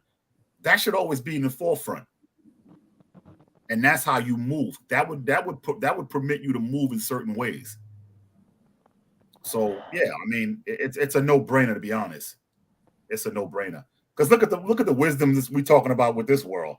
You know, homosexuals got rights and this and that, and you know, men could get pregnant. I'm a boy, but I feel like a girl, so you got to call me man. I mean, come on, that kind of wisdom don't profit you anything. That's not even. So we're definitely not talking about that type of wisdom, because that's what this world, and they believe they're wise because of that. They believe that they're wise. Why? Because you made a $2 million Bugatti that's poison in the air. You know that's wisdom. Last I checked, it was hard to breathe it's hard to drive if you can't breathe. You know, you got all these pollutions in the water, all these pollutions in the air. You got people living in. It's like, is this the wisdom we really talking about? The wisdom of the Most High is freeing you, man. It sets you free. That wisdom sets you free, man. That wisdom, that truth, that light, as the book of Psalms in 119 and 169 says.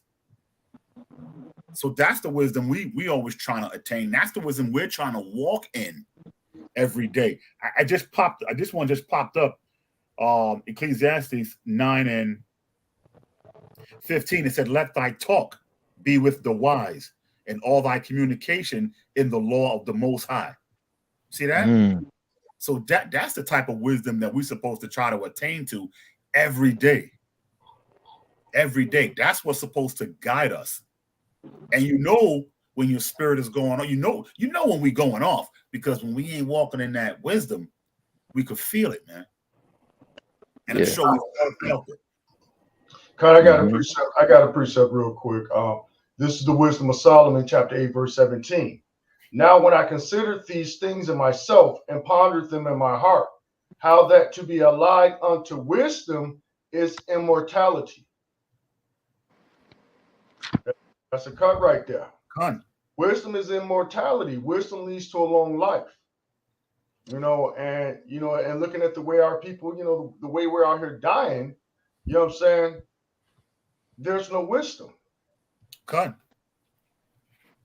Well, wait a minute. Let's think about it. Let's go back to and break it down. What's sin? Sin is when you transgress the law, right? Mm-hmm. So if you're a sinner, if you sin, that means you weren't following the law. You were transgressing the law. The wages of sin is death, right? So if the wages of sin is death, and sin is transgression of the law, and law is the wisdom, and the wisdom is immortality, you see how that fits in? That's how that's supposed to work. That's how that's supposed to work. So basically, the answer to that question is, we always supposed to choose that wisdom of the Most High, because it's by that wisdom that we live our very lives. That we're supposed to live our very lives. As a matter of fact, when you do it the right way, it facilitates every part of your life.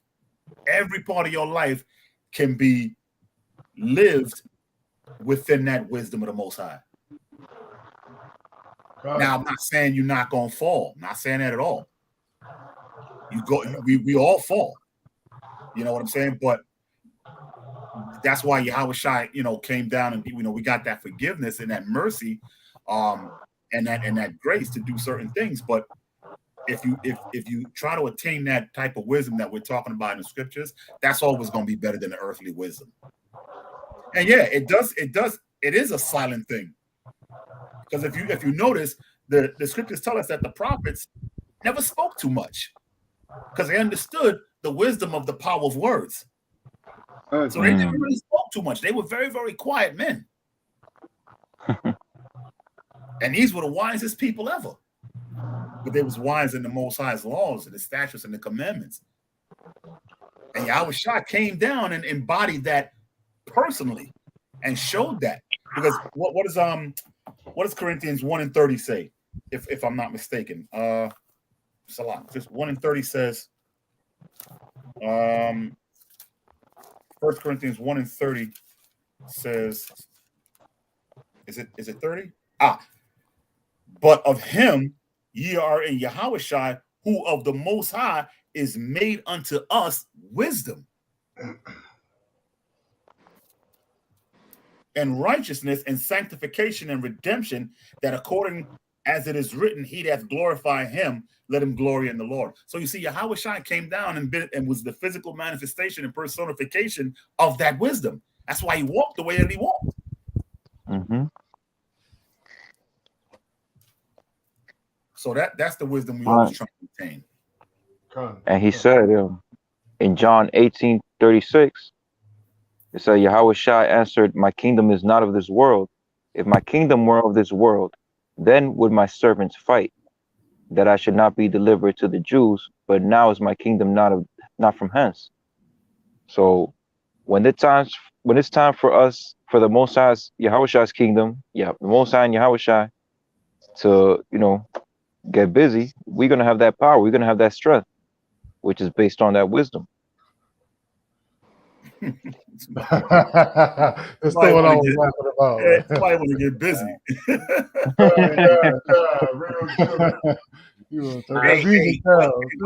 What's that scripture? The zeal for my father's house has eaten me up. For my father, something like that.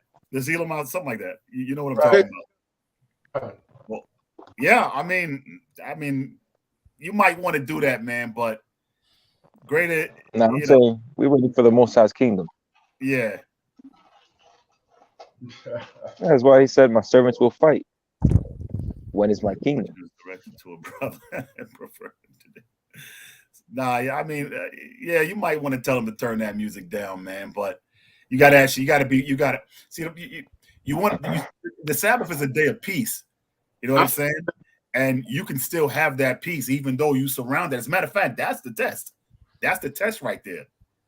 What's that old saying of if something where if you can keep your head while everybody around you is losing theirs or something like that. I've got to go through that. I live, I live in New York, and in BK in Brooklyn, it's always noisy. Every Sabbath party, but when you in the spirit, on Thursday in Brooklyn. Yeah, well, yeah, but when you in the spirit, that don't really bother you. Exactly. You know what I mean? As a matter of fact, you feel sorry for those people because it's like, man, y'all don't know what y'all doing. You have no clue, no idea what you're really doing. And the Most High is looking down on you with that mercy. But so I mean, I don't think it's a big deal. I mean, yeah, you might be real upset about that because it's like, yo, man, you disrespecting the Sabbath. But you know what, man? That joy and that peace, that's got to be within you, man. Right. That's got to be within you. You're going to have the whole world to do that too, then, if that's the case. Yeah, I mean, forget about it. Forget about it. Oh, family members and all.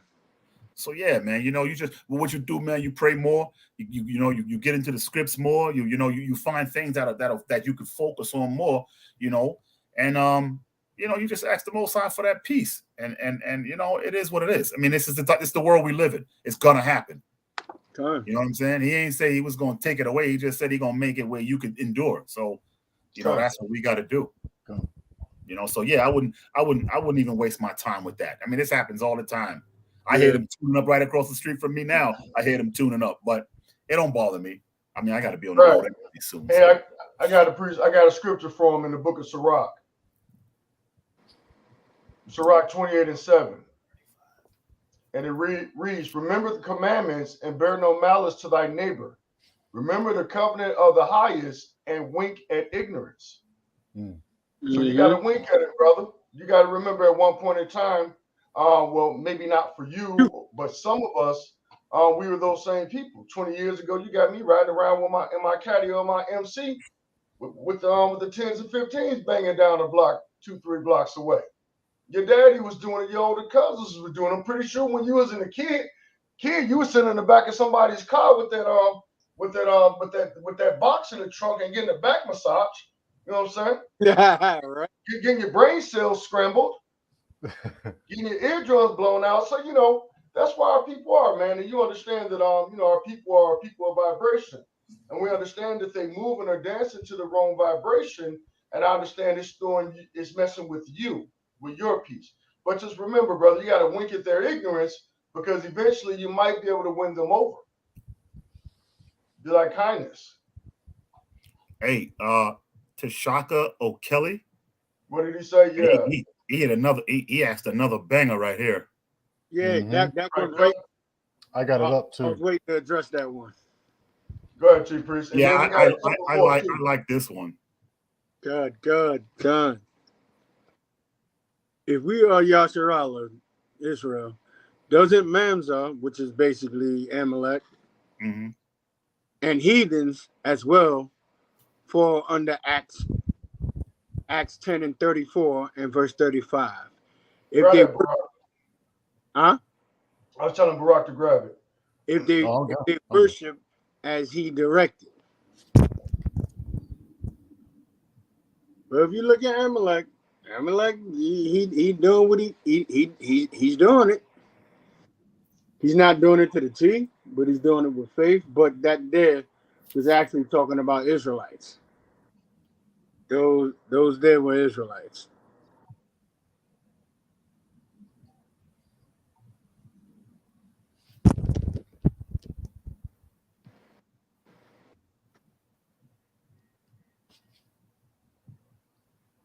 You want me to read it? Yeah, come. Oh, okay.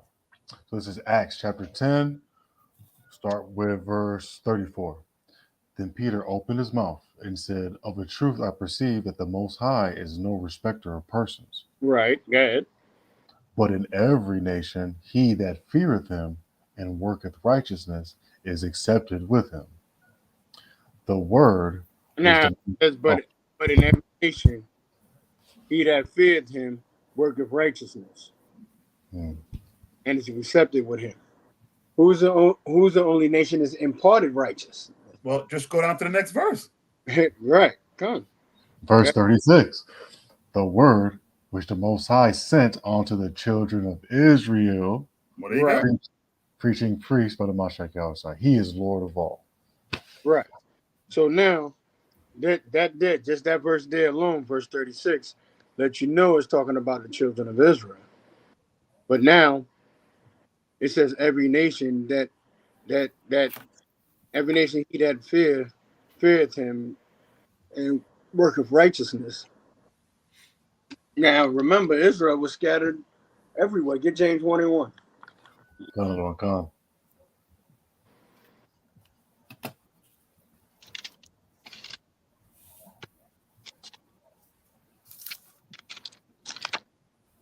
Because we remember we always forget. We seem to forget unless we forget that Israel is everywhere throughout the four corners of the earth.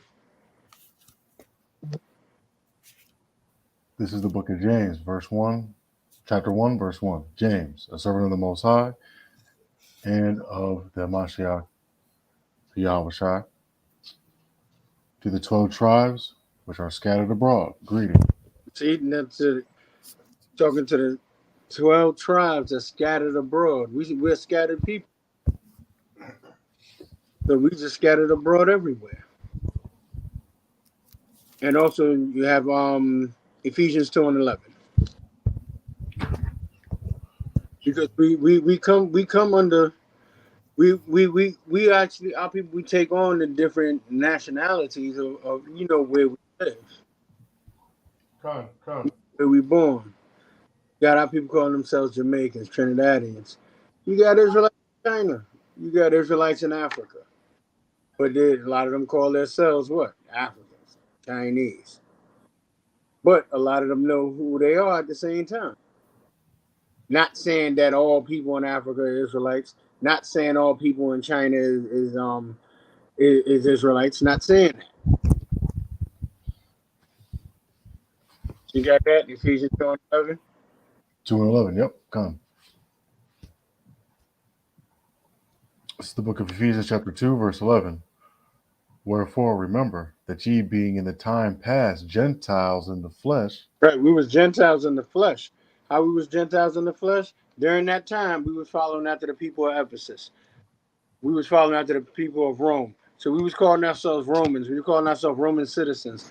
Today, we calling ourselves Americans, African Americans, Trinidadians, Jamaicans, Bohemians, Puerto Ricans, Dominicans, North American Indians. Good. Who are called uncircumcision by that which is called the circumcision in the flesh by hands. People were uncircumcised in the mind. We're uncircumcised in the flesh by not knowing who we are. Go ahead.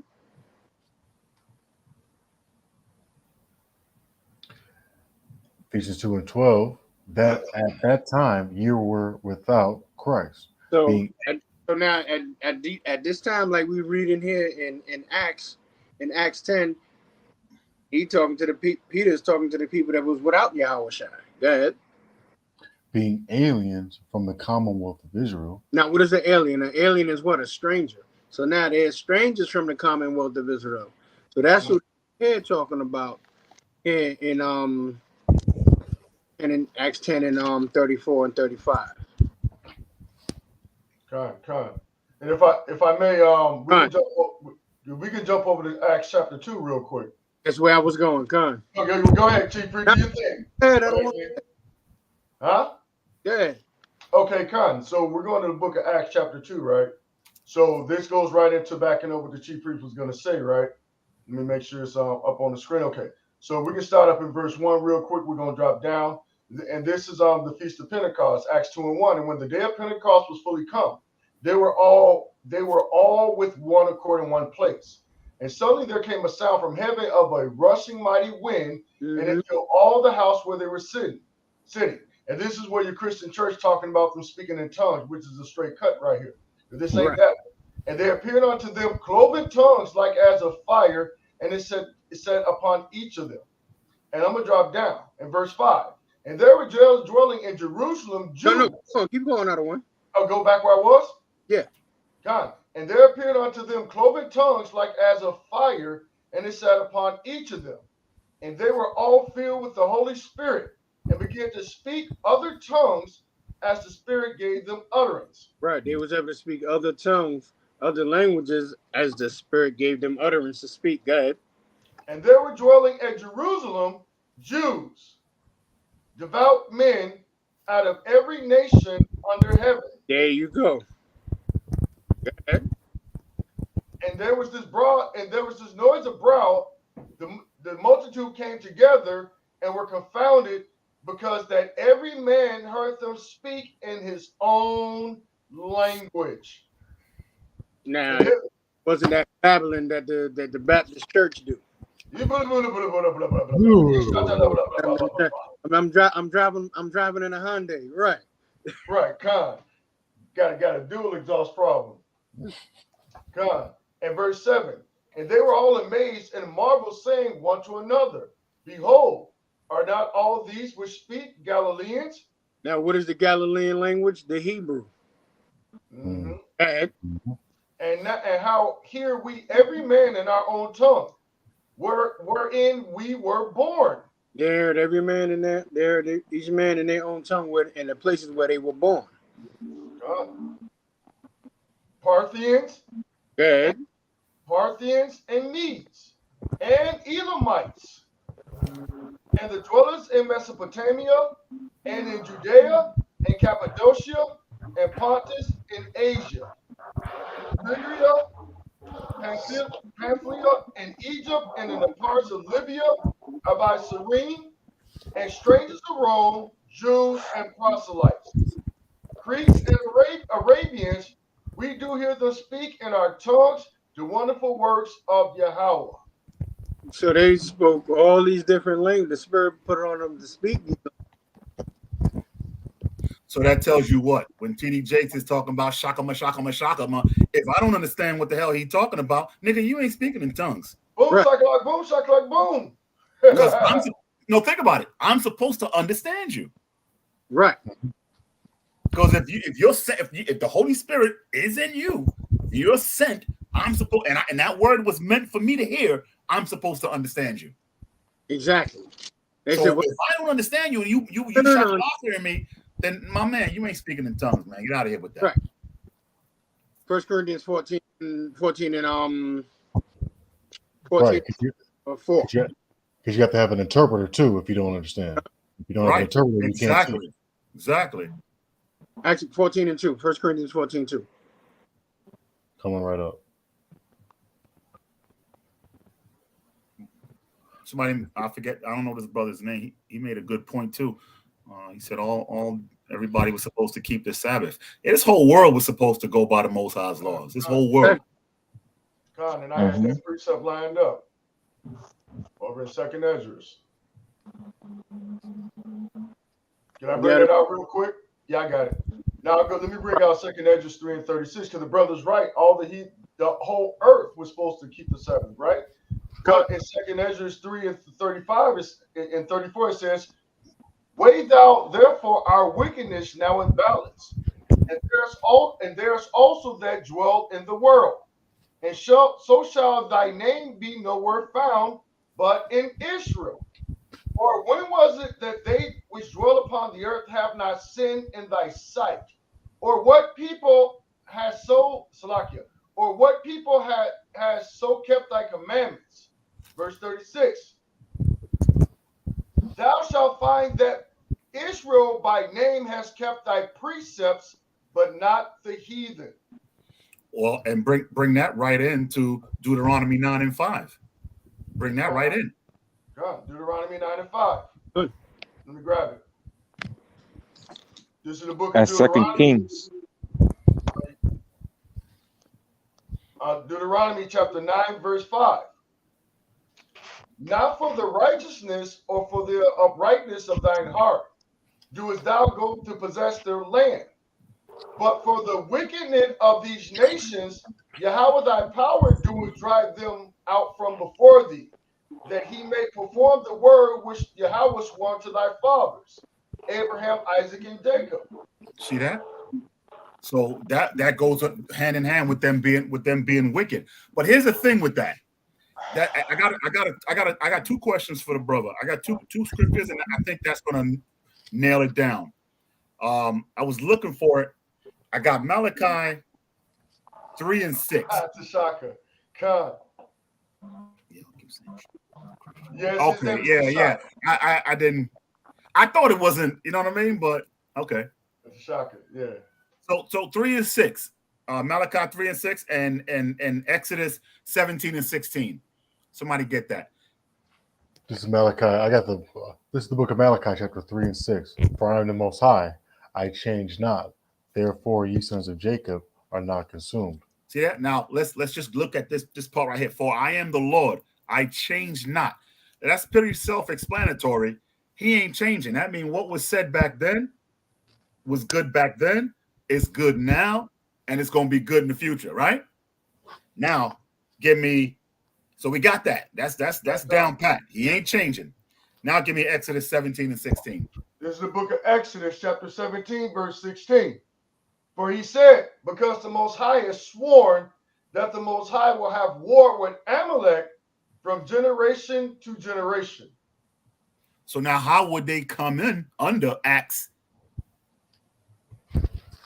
if the Most High said he's going to have war with them from generation to generation? There's no way they would come under Acts. But now remember this. Each of the nations except Esau is going to have to serve out their servitude. Now, Esau is going to serve it out, but he's the only one that's slated to be destroyed completely off the earth. You don't read about the other 16 nations, you know what I mean? Or whatever that's going to be destroyed off the earth. You read about him serving out and then being destroyed. So those other nations going to have to be accepted somewhat. You got to be accepted to go ahead and serve that servitude. Go ahead and pick that cotton because we like to dress. So you're going to have to do that forever or as long as whatever that is. I don't know how long forever is. I ain't been there, but whatever it is, that's how long you're going to do it. But the point is, Amalek can't come under what was given for us. Because Moses said, I'm going to have war with him forever. Right. Through the generation, from generation to generation to generation. So he can't, even if he was, what they do is when Amalek keeps the Sabbath, he doesn't realize that he's cursing his own soul. Because if you keep a law that wasn't meant for you, then you sinning, you cursing yourself. Because it wasn't meant for you. So by them trying to do it, they're actually cursing themselves. However, I know what you were getting at with that scripture. If a man follows the Most High's law to the T, the way he's supposed to be, doesn't matter if he's not Israel. Wouldn't the Most High being that he's not a respecter of persons? Wouldn't there have to be some type of acceptance for that man? But then you got to go back to the question: what was the acceptance of Israel? And then match that up with the acceptance for the other nations who might be doing, let's say, the right thing, quote unquote. They don't match up. No matter how you do it, they don't match up. So there's no way possible that they could be accepted the way Israel is going to be accepted. There's no way possible. There's no way possible, especially Amalek. When he said, he didn't even say, I'm gonna accept them at some point, or I'm gonna, I'll allow them. Now he said, I'm gonna have war with them from generation to generation. So that wipes them off the table right off bat. They out of the picture right off top. And to back you up, Chief Priest, that's Psalm 14:3. They are all gone aside. They are all together become filthy. Salakia, that's not what I was looking for. Isaiah 40:15. Behold, the nations are as a drop of a bucket, and are counted as the small dust of the balance. Behold, he taken up this isle as a very little thing. So that's how the Most High looks at them. They're like spittle. They're nothing compared to us. So then we got to ask ourselves, how could they come under that Acts, that verse in Acts, if he thinks this about them, if he calls them this, if this is how they look to him? You gotta say to yourself, well, that must mean something different. Or who was he talking to? Like the chief priest brought out, our people that was scattered all over the place. Because I ain't sharing the kingdom with nobody. Right. Not Amalek, not Elam, not. Well, I mean, you're gonna be outside the house or whatever, doing what you're supposed to do, but that's about it. Right. And I got a different direction. Go ahead. Salaki, go ahead, ICR. I remember in 2 Kings chapter 8, chapter 17, the other nations, they had a chance to live in their kingdom when Israel, got kicked out. Yeah. And what happened? The Most High sent lions against them. And it says, they couldn't fear the Lord. So the fear of the Most High was not in them. Even after the priest was sent to teach them, they still were worshiping their own gods. Mm-hmm. So it's just not in them. Like they don't have that spirit. And the scripture says that the chosen were chosen from before the creation of the earth. So Most High put that spirit. Yeah, the Most High put that spirit in us to serve him from before the creation. So right. Go ahead, bro. We just gotta get back to it. I was going to bring up 1 Samuel 15:2. Thus saith the Most High of hosts, I remember that which Amalek did unto Israel, how he laid wait for him in the way when he came up from Israel. If they want to be a part of it, why didn't y'all help us out? Why didn't y'all provide an escort for us? Y'all was waiting to backstab us as soon as we got away from the Egyptians. They didn't want to let us come through their land. They didn't want to give us no water, no nothing. So man, forget y'all, man. Stop playing with me. And here's the other thing.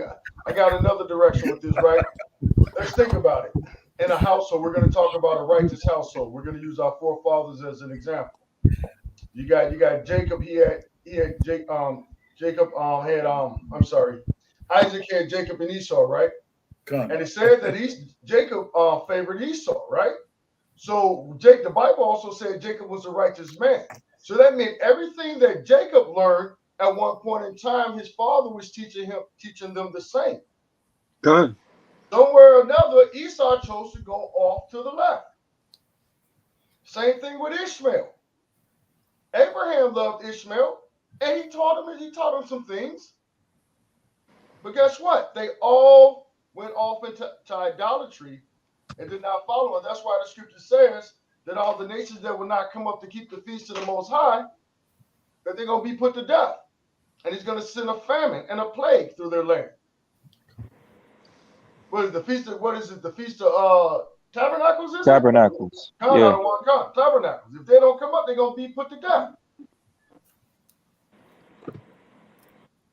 They should come up and be put to death. Yeah. And you know what? Let's check out what the chat is saying. Wood and Water saying, and welcome to the chat, brother. Shabbat shalom. He said they did a gay march in the Most High City. Oh, yeah. Did y'all check that out? I don't even watch no more. Yo, Israel is one of the gayest countries right now. Yo, it's weird. Yeah. I've been watching it for a while. Yo, I think they got the biggest one of the gayest cities on the planet, bro. God, they got the biggest gay parade. Palestine. It's like, yo, y'all mad. No, man. Ain't no love for the other side. Yeah, they do be having a little rainbow. They be having the little rainbow flags and stuff with the shield on it and everything. I'll be seeing that. Yeah. Yeah, that's crazy. You taking the Most High's colors, man. You wildin'. But notice they only use 6 colors on their flag, but when the real rainbow is 7. It's a good point. Good point. So they know what they're doing. They know they're abominations, man. D Moore 914 says they've been doing that. You're right. I've been checking it out for a minute. They've been doing that. Yeah.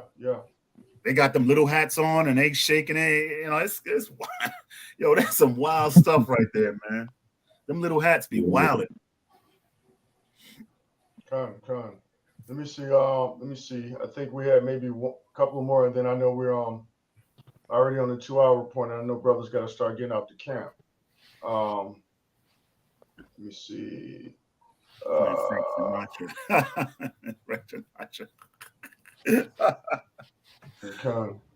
Wood and Water. Let me see. He saw downstairs playing Frank Sinatra in London. Hey, Asha Shabbat to that brother over in London, man. Oh my God, that's funny. Right. That's funny. Right. I think we addressed that one because it kind of ran into that same question. Let me see. Oh my goodness. It's some funny stuff right here. Okay, we addressed the real Jew, that brother. We did talking about he needed godly counsel. So we addressed that. Let me see. We addressed the brother Roderick.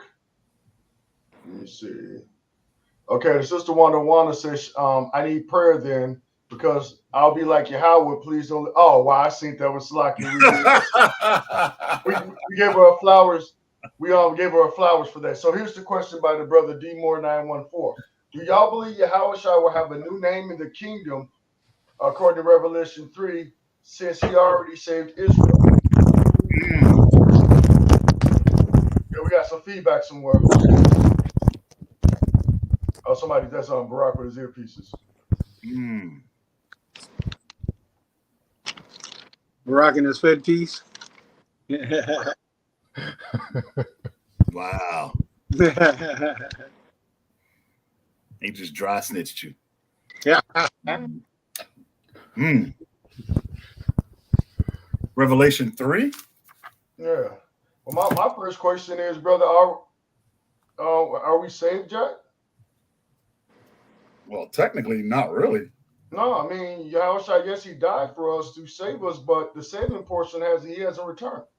Yeah, I mean, you ain't gonna automatically die now if you sin. So you kind of got saved from that. Although there are ways that still can happen, but technically you ain't automatically die now. Yeah, he saved you from being stoned to death and being cut off forever. But now our salvation hasn't come yet. America is not our rest. Right. Go ahead, Chief Rishar. You were saying something? Nah, good. Okay, kind of. So he's asking about the new name and all of that. Well, what is a name? A name can sometimes it can be a title, a description. You know, like the Most High, he's got tons of characteristics. So me myself, I won't. For me, I'm waiting to see what the name's going to be. If it's going to be an actual change of name, but I might just believe he's going to have many names. The Mighty Counselor. And it's going to have all those different descriptions of himself. So he'll probably have many different names like we see now. Emmanuel, Hosanna, referred to as Shiloh in the scriptures. You know, he's going to have a couple. Yeah, he's got a few names. So I just believe it's going to be more or less just one name that's just going to glorify him. You know, that's going to encompass all. You know what I'm saying? Like we say God, we say Lord, we say Elohim.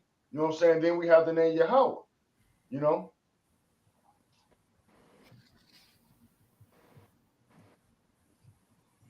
That's weird. I never thought about that. Yeah, I really haven't either. You know, it's not been a topic of study, but I thought about that before, you know? Just the same way that we know that the Most High does not have no mass factory of angels up there producing souls. It's not a mass warehouse like we see on earth where there's souls being created every second of the day. It's not happening like that. I mean, Acts 4 and 12, but I don't think that covers it though. But I don't think that I mean, because I never really heard that before. Right. He says Yahushua means to deliver or save. So I'm guessing in the kingdom it's going to change since he's already delivered into the kingdom. That's a good question. Yeah. That's a damn good question. Come.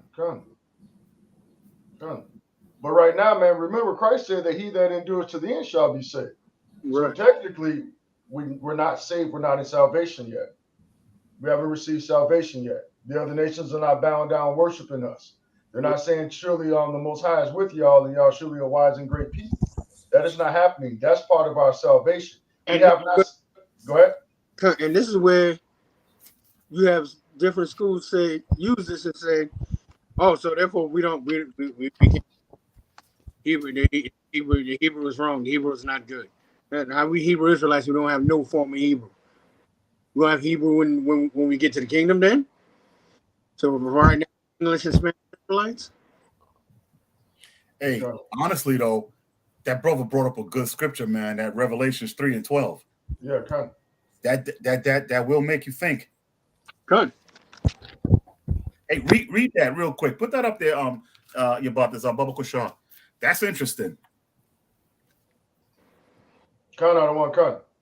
Barak, don't you got your screen share up already? God, I got it. Okay, got another one. There it is.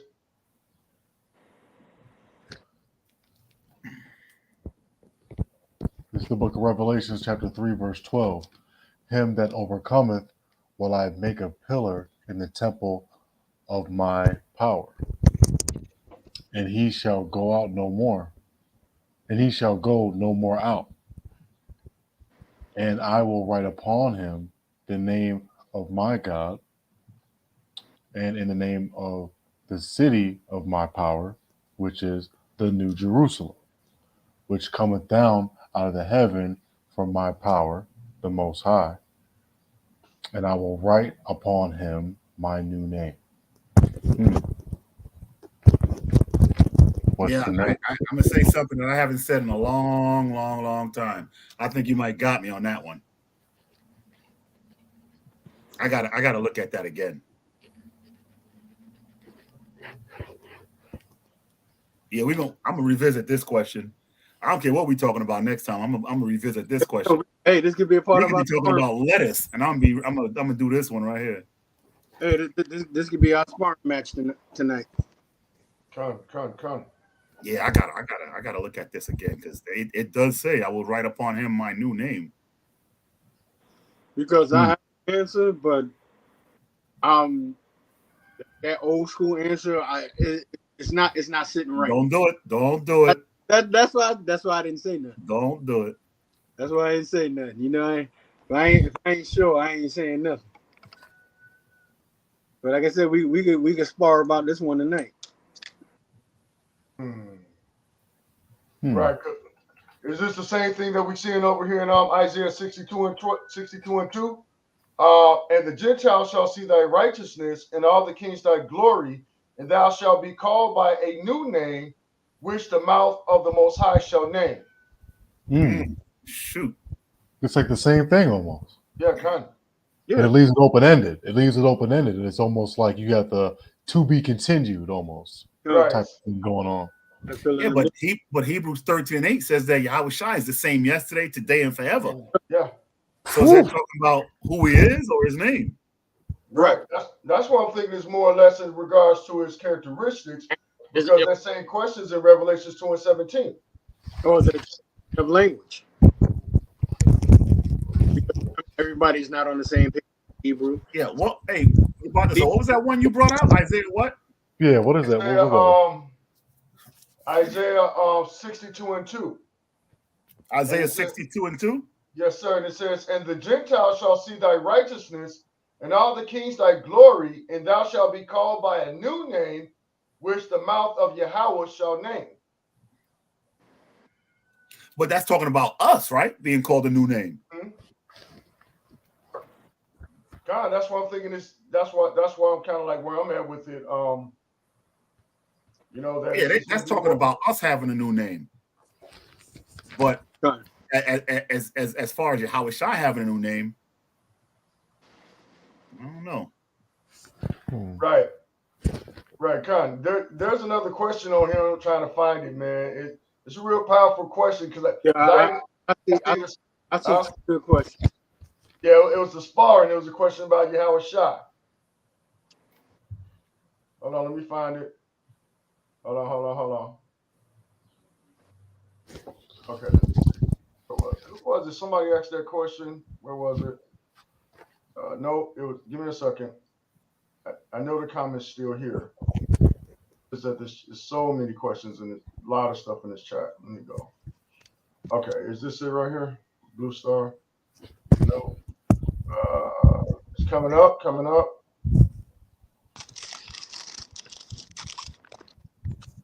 And shalom to the sister Neva Lorraine. Anybody else I missed? D. Miller. Tony Sistrunk. Shah Shabbat. Where's that question? Because the sisters who was asking the questions about marriage and all of that, I saw her and the brother kind of going back and forth about it. It's interesting because I actually preached this question not too long ago either. Where did it go? Come on. That's right. Rings are a Greek tradition. That's right. That had nothing to do with us. Right. Go. Okay, I know this question is coming up. Okay, here it is. Well, he made the statement, some people believe Solomon was Yahweh Shai, but that's a different story. Oh, I saw that. Yeah, and then the sister Evelina, and then the sister Evelina replied, Solomon couldn't have been Yahweh Shai. Solomon sinned. Yahweh Shai was pure with no blemish. Definitely a good point. That's it right there. Mm-hmm. Oh yeah, come. But I mean, I don't know too many people who is of that thought right there anyway, that Solomon was Yahweh Shai. There's not too many people now because that's been expounded on quite a bit, but maybe some people still do, I guess. Yeah, I've heard it a few times in my day. It wasn't a subject of interest to me. Yeah, back in the days, I remember back in the days, that was heavy. That was heavy in rotation. You don't hear it too much now, but it's good to keep sharp on that. Doesn't Yahweh Shai spirit like keep on, getting kind of regenerated though, like within different people, like that same type of spirit?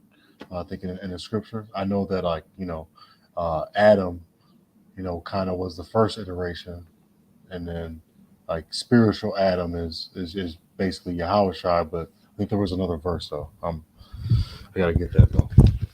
Oh, this is a good question too. This one right here. Okay. Shaka O'Kelly. But it's an easy answer. No, Shaka. I didn't say Tashaka.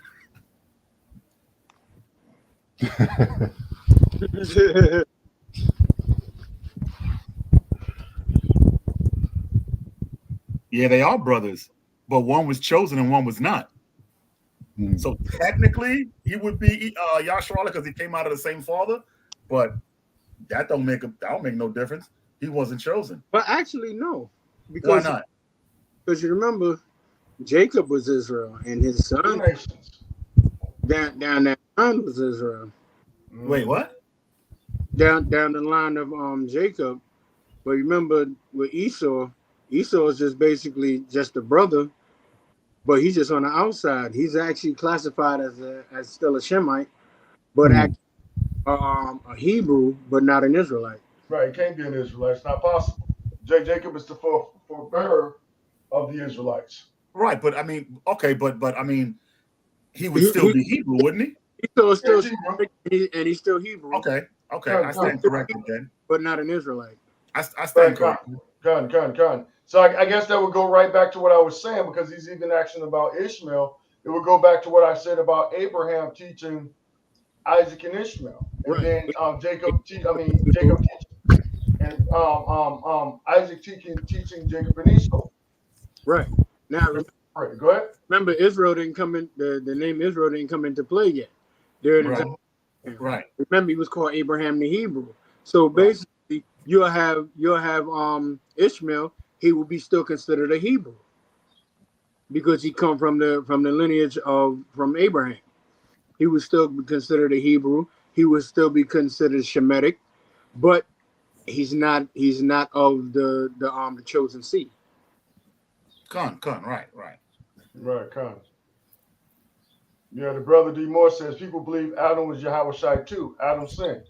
No, that was because of the way the scripture worded it. But that was the way the scripture worded it when you looked at how it talked about Adam and the first whatever. That's first Adam and first Adam and all that, Christ being and the first Adam and the second Adam. That's because of the way the scriptures worded it. But nah. Oh, okay. Right. Yeah. So because he couldn't have been there when Adam was there if the Most High gave him all power as his word to do all things. The Most High didn't get off his throne to make the earth and the universe and the stars and the quasars and all of these things under the heavens and above the heavens. And clearly Adam backed us up. So Christ said the Most High gave him power to do all things. That definitely couldn't have been Yahushua. So we got a question from Israel Lewis. Why is there two Jesuses? What do you mean? Are you talking about the Apocrypha? I read the comments. He talking about in the Apocrypha verse. Oh, okay. Right. We got to remember names are interchangeable. Now, when you look at Joshua, you go into the Hebrew, it's still Yahushua, Savior. So and then you have Yahushua, the Savior. So names are interchangeable. You going into the scriptures, you'll even see nations with a lot of names that Israelites have. So names are interchangeable. Now, when you read about like you go in the Bible outside the Apocrypha and what they call the New Testament, you'll read about Simon Bar Jesus. You'll read about him. You also read about Simon Bar Jonah. Your names will turn around. Names will turn around and be interchangeable a lot of times. As far as people, because remember, people actually named their children after certain events that was happening during the time that the children were born. Yep. Right. So if he's referring to the one in the Apocrypha, he's talking about Sirach 50 and 22nd. Yahushua, the son of Sirach of Jerusalem, has written in the books the instruction of understanding and knowledge without of his heart pour forth wisdom. So no, that's before Christ, before the Mashiach, right? That's during the Greek times. So it's two different timestamps. So it's just a common name, like Chief Priest said. Right. Yeah, those were common names. Just like today. How many people you see walk around with the name John? You go in our 10 Tribes community. How many of their children name is Jesus? Yeah, I was about to say that. How many of them their children name is Jose, which is Hosea. God. So yeah, names are prevalent. Yeah, names have meaning. Yeah, Khan. And you're right, D Moore 914. Yep, there's definitely talking about not Yahweh Shai, but different people in different timestamps, timelines. Right. Right. That's the one thing we gotta remember too. And then when you look at was reading Ecclesiastes 50 and what was that 24, 54? 26, 27 when you was reading about the Jesus the son of Sirach. Yeah, that was 50 and 27. Right. Now if you go back to the prologue in Ecclesiastes, you'll see who Sirach is. So yeah, names you have many examples. Names do go back and forth. Khan. Yep, it's right in the prologue. Khan. Let me see. Let's see anything else. Let me see.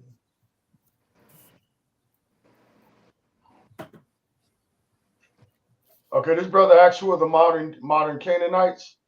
I guess. Yeah. These are some great questions, man. There's some great questions. Now, is that according to history or is it according to the Bible? Even though the Bible's a history book, there may be some different information.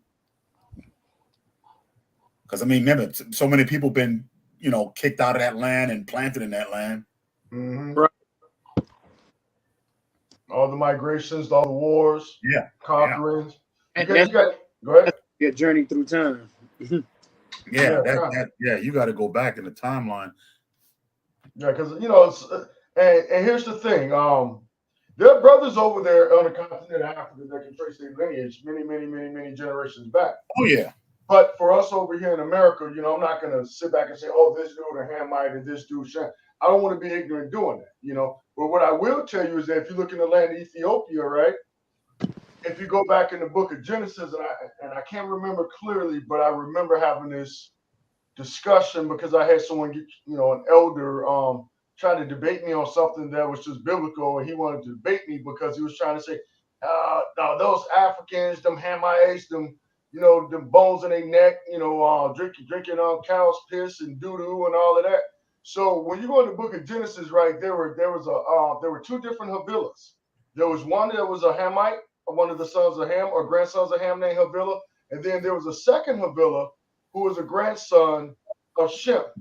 And they both kind of settled into that land of Ethiopia, or around that whole landmass or the borders over there. They settled in at around the same time.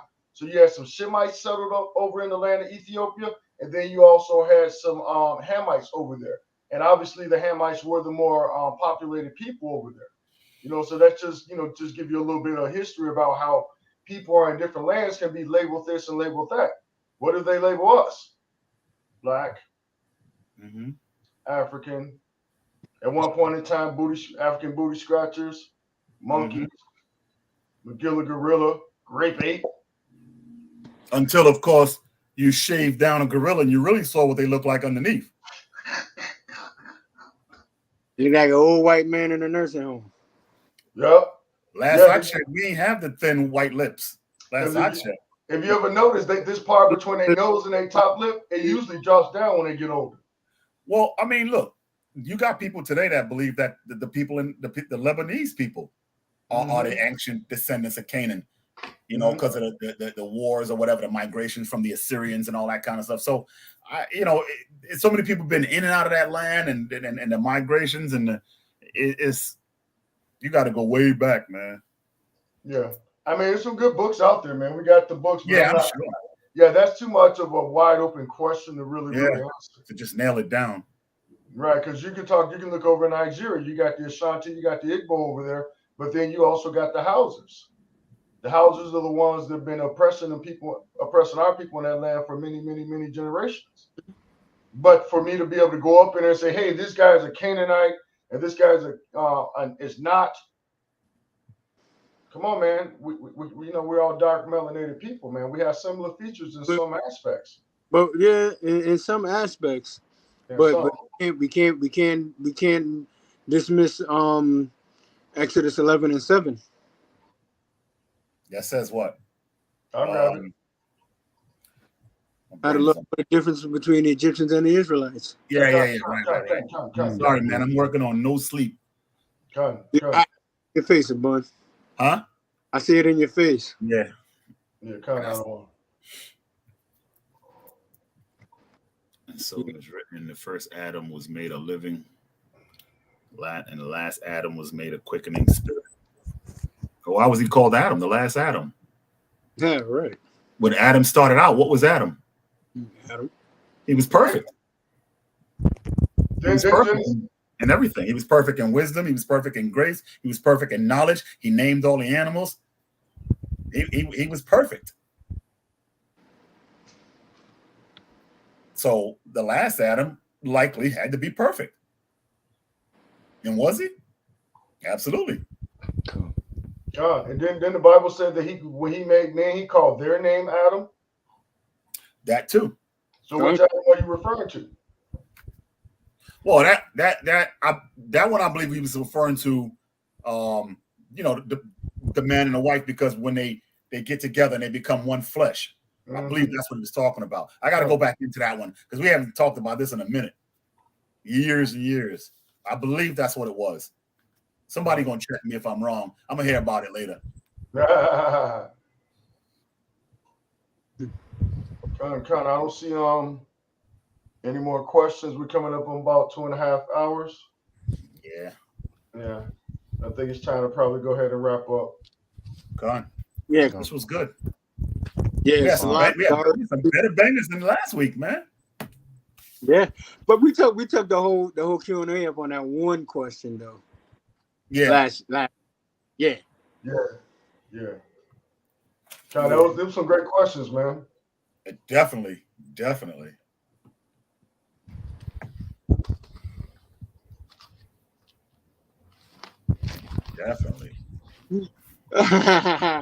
Wonder said, "Picture us in the kingdom of the Most High. In the kingdom, Most High is willing having this class." Right. Come. Yeah.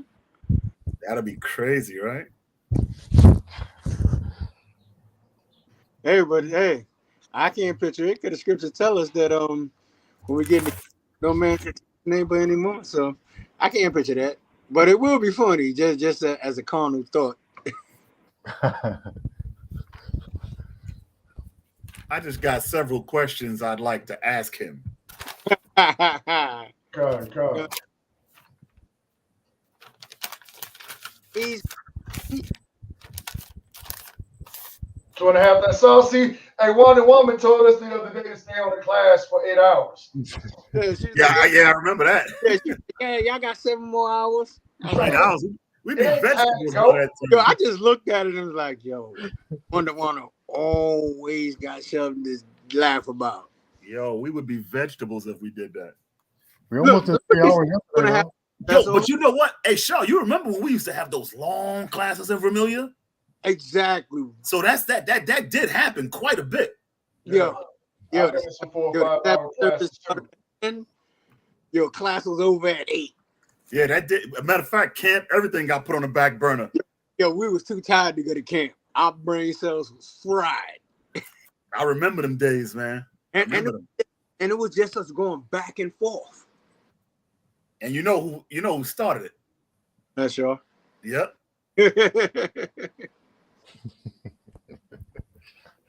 Satan has a question. That exactly. Yeah. You Oh, remember that? wow. I was saying that to you last week. Yeah. Satan has a question. I was like, I just want to know. Just want to know.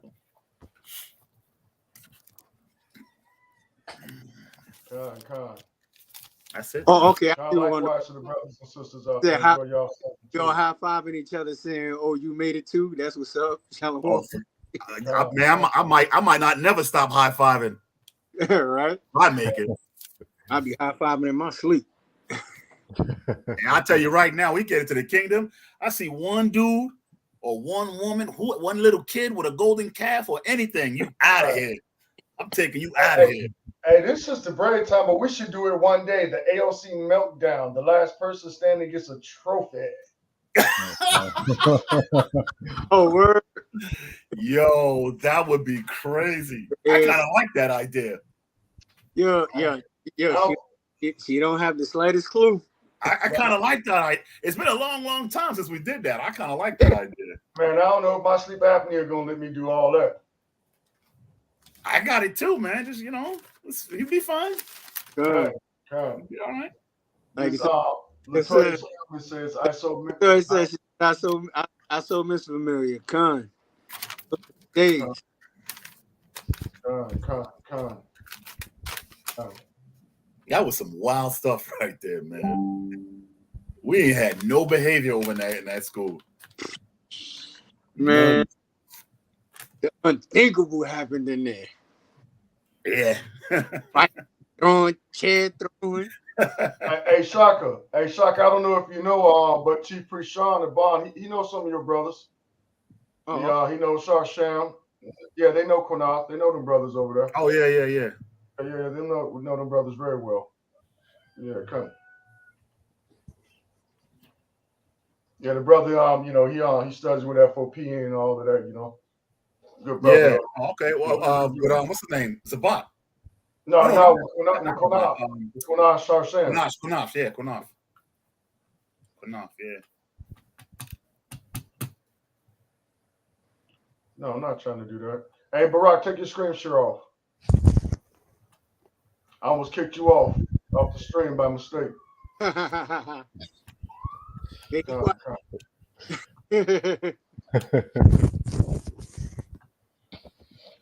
Real Jew at Beverly Place. A to the man. One of the main reasons I moved to NYC. All praises. All praises. Con. I ain't moving to NYC. Whoa. Anyway, Hey, real talk. Y'all got too much body of water around y'all, man. That's the main thing. That's why I never moved down to Houston. Yeah. I lived in California for a period of time, but I lived very, very, very far away from the beach. Yo, it's funny you said that because I live right off of the bay, Jamaica Bay. So I live right off of there. Wow. I'm right. Kennedy Airport, right? I could walk there if I felt like it. Yeah.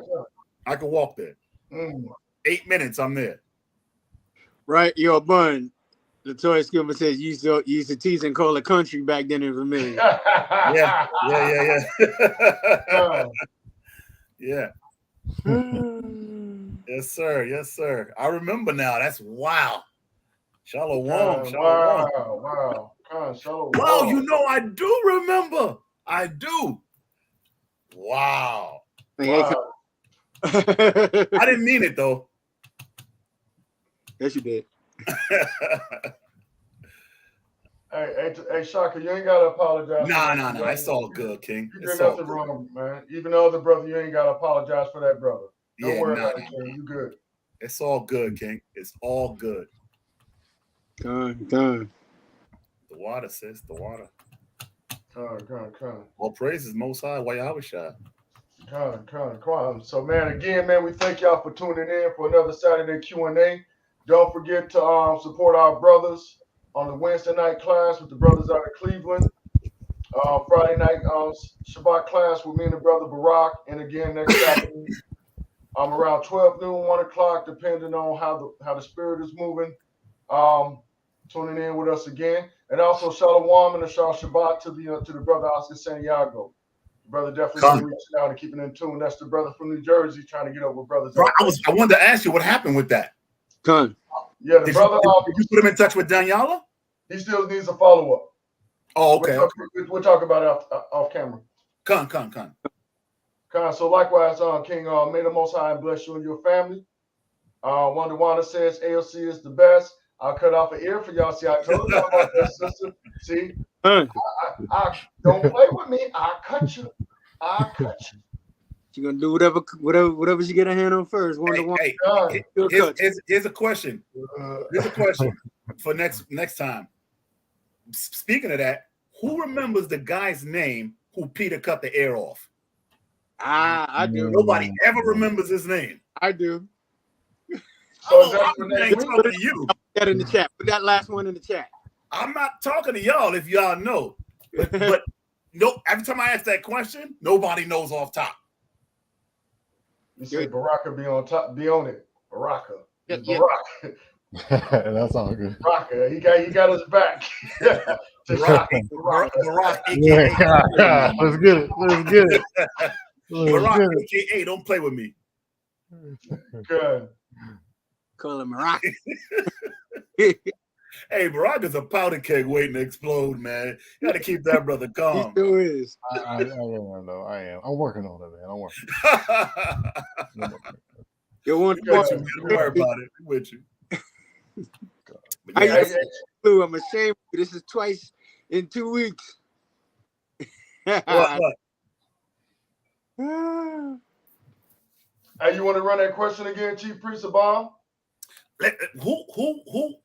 The guy that Peter cut the ear. I can't even speak English now. The guy. Say it in Greek. Impress everyone. Say it in Greek. Impress everyone. Yo, I ain't done that I couldn't probably say one word no more. We don't do that no more. We should. Hishad does, but that's another story. The guy who got his ear cut off when they came to get Yahushua, what was his name? And what was his position?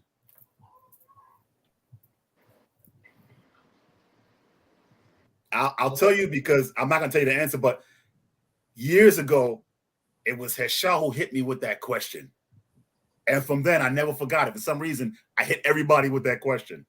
Shaw, don't say nothing, Shaw, man. I'm not saying nothing. Yo, Shaw always want to, he always want to just, you know what I mean? You'll be doing too much, bro. What I do? I just sit here with a smile. You was about to say the answer, weren't you? No. All Everybody put it in the chat. I said that when you first asked the question. Yeah, so we can come back with that next week if the Most High says.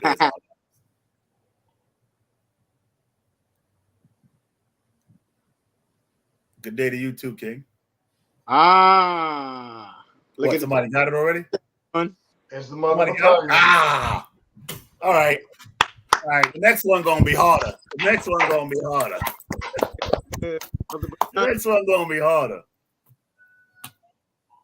God, all praises. That's right. I was just getting my feet wet. I be trying to take it easy on y'all, but now it's war. Yeah, they say Shar don't forget anything. Oh, yes, I do. And I bet not when it comes to scriptures. Not when it comes to scriptures. No way. I might get a brain freeze here there because going so fast. Honestly, I ain't never see it. I'm not saying you won't have it, but I ain't never see one. And I've known you how long? Right, yeah, he was a servant of the high priest, Khan, my mother Bathalia, correct. Yo, they not playing, man. The sisters ain't playing games. I'm saying it's the sisters is on. They not playing games. Hey, y'all should have seen them in the chat last night. Woo. If you was reading the chat from last night, class Chief Priest of Bomb, Sister Wanda and Mother Bathalia, they was going in last night, talking about their guns, and we was talking about abuse and things like that, Right. Protecting ourselves and what's been going on with the Buffalo shootings, and then right. Yeah, come. Well, once you talk about guns, I could talk. That's when we could do the last man standing. I can talk about that all night. Oh, see, look, Wanda, she's okay, she's spamming the chat. She trying to keep us on here.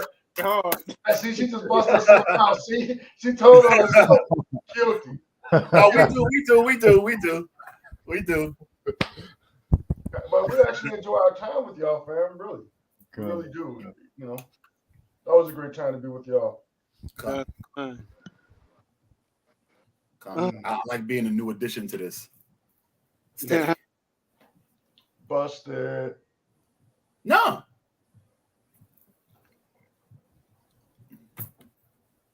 Okay. Yes, sir.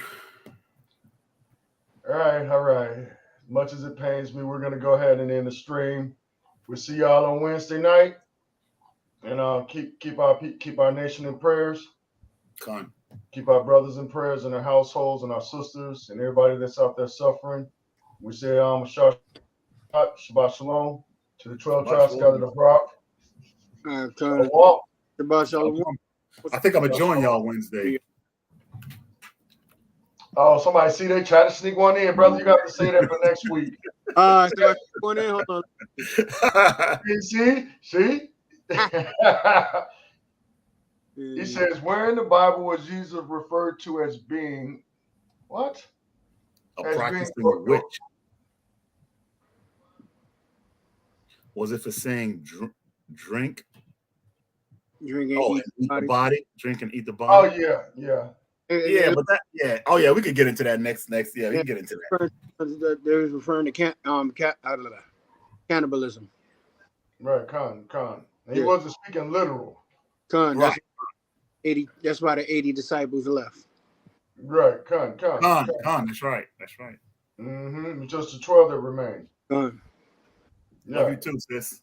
And it was the same thing, and a similar thing is what happened with David and Bathsheba when the Most High was judging him.